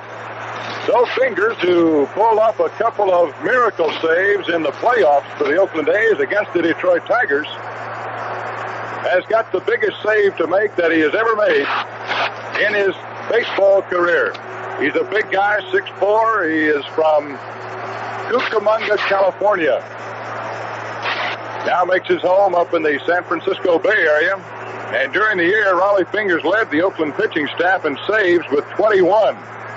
He won 11 games. He lost 9. But he comes into a situation here with nobody down, the tying runs in scoring position, and a tough left-handed hitter up. When Pedro Bourbon came on in the 6th inning, he tied Hugh Casey for the most appearances in a World Series 6, and now Raleigh Fingers ties them both. This is his 6th appearance. Haig, left-handed batter, has Rose, who lit off with a single over at third base following Morgan's double. They represent the tying runs. Haig, who can knock it out of here, represents a potential winning run. And Fingers has the big job. Infield is back on the right side. Haig hits the first one to left field. Campaneris goes back. He's got it. Now Rose bluffs coming home, and Campaneris throws to the cutoff man, Bando. There's one out on one pitch. And that brings up Johnny Bench. Also brings up Dick Williams. Now what do you do here? The Major League's top RBI man at the plate. First base is open, but if you're walking, you put the potential winning run on base, Jim. And this is why they pay managers a lot of money to make decisions. Well, some of my friends and relatives, Monty, say hindsight is 20/20 vision. If he puts him on to pitch to Perez, setting up the possible double play or play at any base, and gets away with it, that's one thing. If he pitches to Bench and Bench puts one out of here, that's another. Hindsight is 20/20. Yes, it certainly is. And, of course, the fact is that you don't want to walk the winning run on base with Perez, a 90-a-year RBI man coming up behind him. So the pressure is really on right here. Johnny Bench. They say in the National League, the MVP vote is they're going to put him on. They're going to put the winning run on. Now remember, hindsight is 20/20 vision. Let us see if the A's in this very important managerial decision, the biggest of the series, get away with it. Here it is in the 8th inning of the deciding game. There are no more games to play. Cincinnati is the home team. They have decided to put the winning run on first base. Don Gullett is a left-hander now throwing down in the bullpen, along with Jim McGoughlin. There is ball 4 to Bench. The bases are loaded. We've got one out. And the right-hander, Fingers, coming up to face the right-handed batter, Perez. Fingers has been especially tough on right-handed hitters. And he'll have to be tough here if the A's hope so to survive this big effort by the Reds, who, if they fail to tie it up here, will be in the last of the batting order and the last of the night.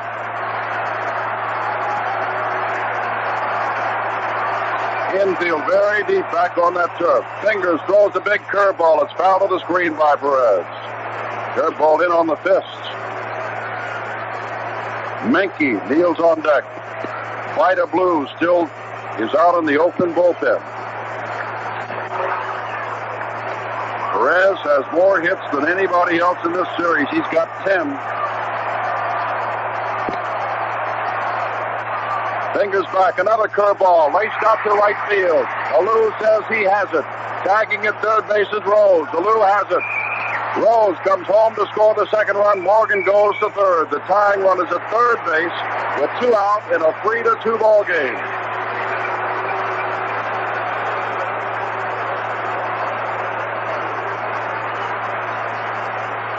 Bench stays on at first, and Menke is up, and here comes Dick Williams again. Well, there's no need saving any speeches or strategy. And Raleigh Fingers is the kind of man that needs a lot of encouragement, Jim. The A's players do a lot of talking to him during the course of the game. A short inning reliever has so much to think about in just throwing the ball to the plate and getting the batter that sometimes he'll forget a scouting report, or he'll forget that a runner is at a certain position on the bases. So this is just a reminder and a confidence thing. With the runner at first base, Johnny Bench, you've got to think about what you're going to do if Bench breaks towards second trying to steal, because Morgan on the front end of it could tie the ball game on a double steal. The A's got into the World Series when Reggie Jackson did just that against Detroit. So now, Bench, who's stolen 1 base in this series, might try to draw a throw. Well, Monty will also say that if Fingers can get Menke, he's got the 7, 8, 9 batters in the last of the ninth. If he can't get him, they've got a tie ball game and possibly a go-ahead run for Cincinnati. Menke steps in. He is 2 for 23 in the series, but he's hit a home run and has advanced the men. Fly ball down the right field line, curving foul on the curveball, and drops in the seats about 6 rows back. Strike 1 to Menke. 3 runs, 5 hits, 1 error for the A's, 2 runs, 4 hits, 2 errors for the Reds. And with the exception of yesterday, when they broke it open, the Reds, in the 7th inning, every one of these 7 World Series games has been close and near a classic. Fingers stares in with runners at the corners and 2 out. That man over third base, Morgan, is the tying run. The 1-strike pitch throws him a curve. It's outside. Ball 1. 1 ball, 1 strike. Geronimo is on deck. And for the first time since before the game, we began to see some dark clouds off to our left. Rain was expected some time ago. 1-1 to Menke, the right-handed hitter. Curveball outside again. 2 balls, 1 strike. He has thrown Menke 3 straight breaking pitches. Menke fouled the first one down the right field line. The other 2 have been wide to the outside.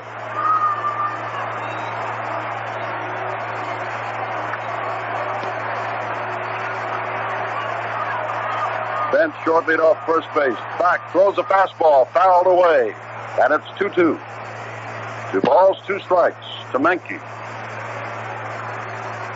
One of the big outs of the World Series for the Reds, for the A's. If he isn't out, we've got a tie ball game. They're going to move Hegan in behind Bench now at first base. Giving Bench that lead.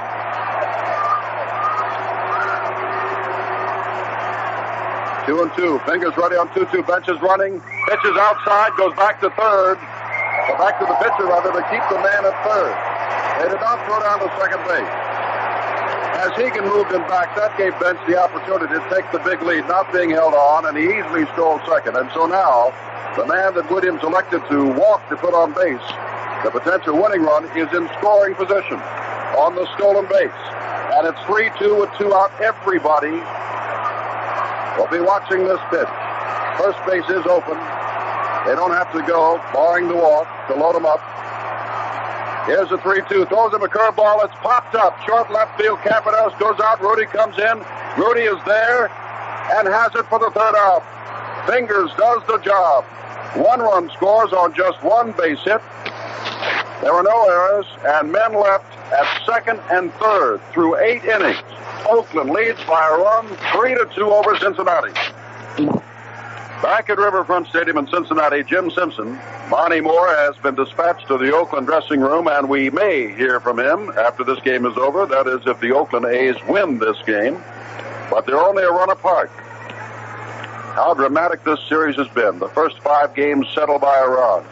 And apparently, the 7th and deciding game could also be settled by just 1 run. Now, in the Oakland ninth, it'll be Green, probably Fingers, their pitcher, depending upon circumstances. And when Cincinnati comes to bat in their half of the ninth, it'll be Geronimo, Concepcion, and the pitcher will be due up. And Sparky Anderson has used a lot of his pinch hitters. Eulander has batted. Haig has batted. Foster has been in the ball game. Green steps in against Tom Hall, who struck out 2 of the 3 men that he faced in the 8th. The other, Alou, simply knocked the ball on 1 bounce back to him at the mound. Green today is 1 for 3. Facing the left-hander Hall. Green swings on a change-up breaking pitch. It's strike 1. 56,040 is hoping that Hall can get out of this, most of them, so that their Reds can come back in the last of the ninth. Hall throws a fastball, and it's pulled foul down the line and will drop into the seats. Concepcion gives chase, but it's at least 20 rows back. Well, for the Oakland Rooters, wherever you are, your team has a 1-run lead in the 9th inning.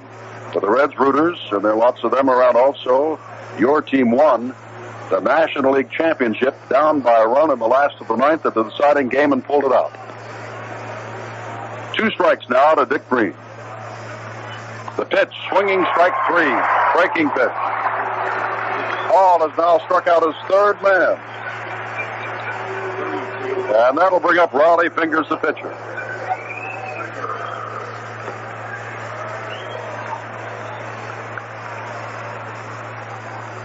Fingers is in his 6th game, and yet he has yet to come to bat. This is his first time at bat in a World Series. 1 out in the 9th, and there's a fastball. He throws it right by.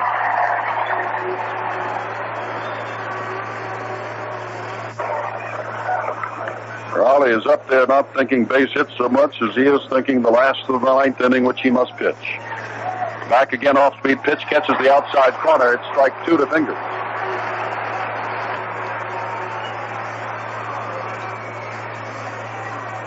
They play Raleigh to hit the other way to right, figuring that he'll not get around on a fastball of Tom Hall's and pull it. There's a ground ball toward third base. Menke takes it on the big second hop, and Raleigh, chugging down the first base line, is thrown out. So now with Fingers all the way down the first base line, Campaneris gets some dirt and walks away, and he'll be excused if he'll try to give Fingers a little chance to get some rest. So that's what he's doing. He's pointing to the on-deck batter, Manuel, saying, give me the rosin bag, and what he's really doing is let Fingers trot back across the field, and after that run to first base, get a little extra breathing room. 3 runs on 5 hits and 1 error for the A's, 2 runs, 4 hits, and 2 errors for the Reds. The go-ahead run was knocked in by Sal Bando, the team captain, who led the team in game-winning RBIs during the regular season, but had no RBIs in this World Series until his double drove in the go-ahead run in the 6th. Hall is ready to pitch to Campaneris now. It's down low, ball 1.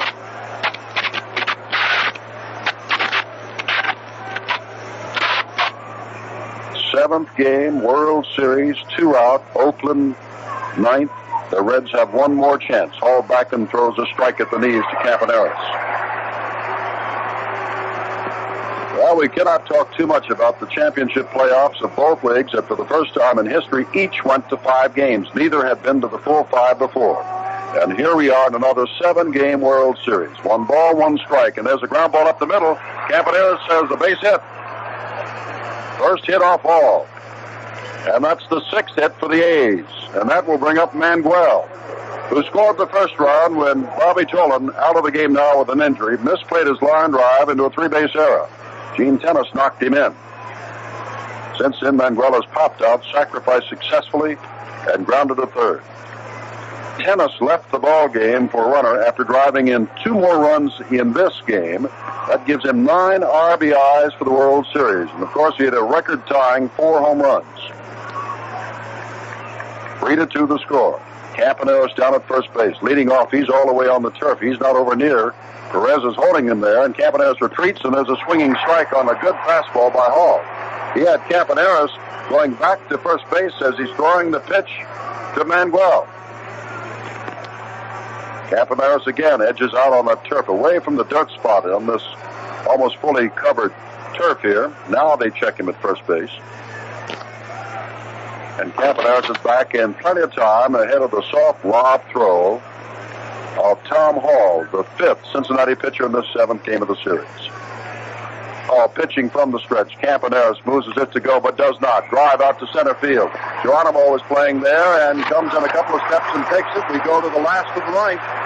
It was in the last of the ninth of the fifth game against the Pirates that the Reds won the National League Championship. And this is their last chance coming up to win the World Series. We go to the last of the ninth. Oakland leads Cincinnati 3-2.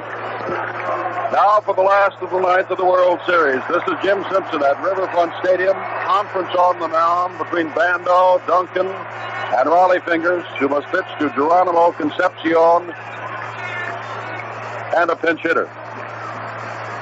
Jim McLaughlin, Don Gullett warming up should this go to 9 innings. They know they're going to have to bat for the pitcher, Tom Hall. They want somebody ready should it go to the 10th inning. Vida Blue is still warming up down in the Oakland dugout. Geronimo has walked once in 3 trips today. Left-handed batter against the right-handed Raleigh Fingers, who showed in his last appearance he has trouble with left-handers. Throws the first pitch. It's a fastball in under the hands. Ball 1 to Geronimo. A's lead it 3-2.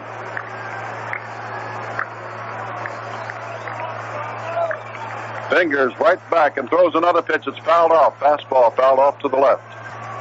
1 ball, 1 strike. To the left-handed hitting Geronimo, Fingers in his first 2 pitches has gone with the fastball. Charles O. Finley, very nervous, down behind the A's dugout. Back again with the fastball, and again he fouls it back. And now Fingers is ahead of the left-handed hitter Geronimo. 1 ball, 2 strikes. Concepcion, a right-handed swinger, is on deck.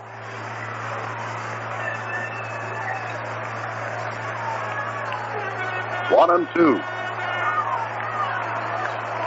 Fingers ready. Throws a breaking pitch. It's popped up towards shortstop. Campaneris says he's got it and takes it. 1 out in the 9th.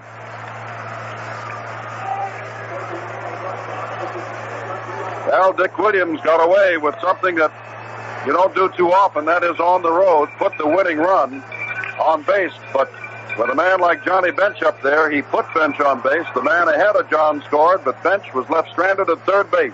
1 run scored, and when the last of the ninth of a 3-2 ball game. Darrell Cheney, a switch hitter, is on deck as Concepcion steps in.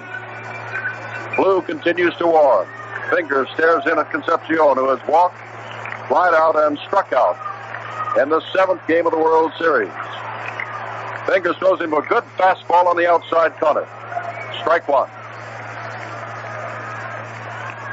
Concepcion might have been looking for that sweeping curve of Fingers that he usually gives the right-handers. Now he comes back, and it's another fastball grounded to the right side. Dick Green is there, up with it. Throws over to Hegan, and there are 2 out.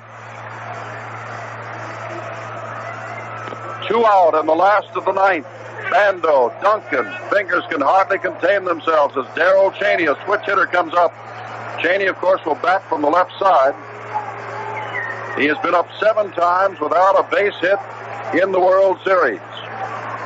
And despite the fact that a right-hander, Odom, started today, Sparky Anderson went with Concepcion at shortstop, a right-hander, rather than Cheney, who can swing from the left side. Dick Williams is up, holding on to the railing. Williams was in a World Series as a player. He managed the Red Sox in '67. Both other appearances, he was a loser. Today, he would like to win. Cheney up in this 3-2 game. Fingers back, throws a fastball, fouled off to the left. Strike 1. A's lead it by a run. They came in without Darrell Knowles, their good left-handed reliever, and more importantly, without Reggie Jackson, their slugging cleanup batter and center fielder. They have extended the Reds to 7 games. The Reds were heavily favored. Breaking pitch. It has hit Cheney. He takes first base. And it brings up Pete Rose.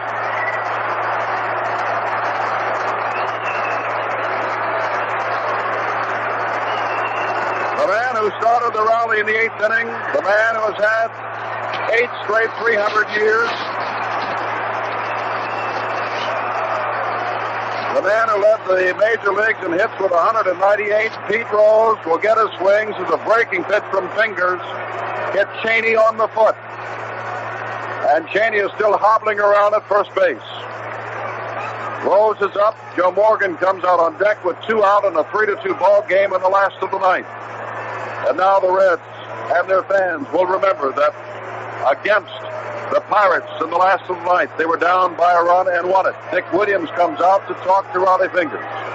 As Marty Moore, who departed for the Oakland dressing room, told us, Fingers is the type of man who needs a lot of encouragement.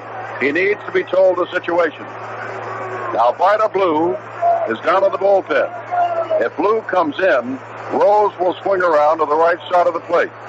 Pete is a better hitter from the left side of the plate. So the question, I am sure that Williams is saying, can you get him out? With Morgan on deck, this may be Fingers' last man to face. Either the ball game is over or Morgan comes up and Vida Blue comes in. But we also remember that Morgan hits left-handers very well. So, even with 2 out in the last of the ninth, the wheels continue to turn, and hold up, this series isn't over yet. Rose steps in. He is 2 for 4 today and has made great contact all 4 times. The other 2 were driven deep to the center field wall. Fly ball, deep left field. Rudy goes back. Hitter wanting track is there. The World Series is over. And on one pitch, Rose is out. And the underdog Oakland Athletics win their first championship since they were in Philadelphia in 1930. Fingers is mobbed. And the Cincinnati Reds fans, a record crowd of better than 56,000, are absolutely stunned by the fact that the underdog A's, without Reggie Jackson, have taken the big red machine of the National League. And they did it in 7 games. And so one record is intact. No club has ever lost the first 2 games at home and then come back to win a World Series. Only 5 clubs have been down 3-1 and come back to win a World Series. And the Reds fell short in another exciting game. The A's win it 3-2.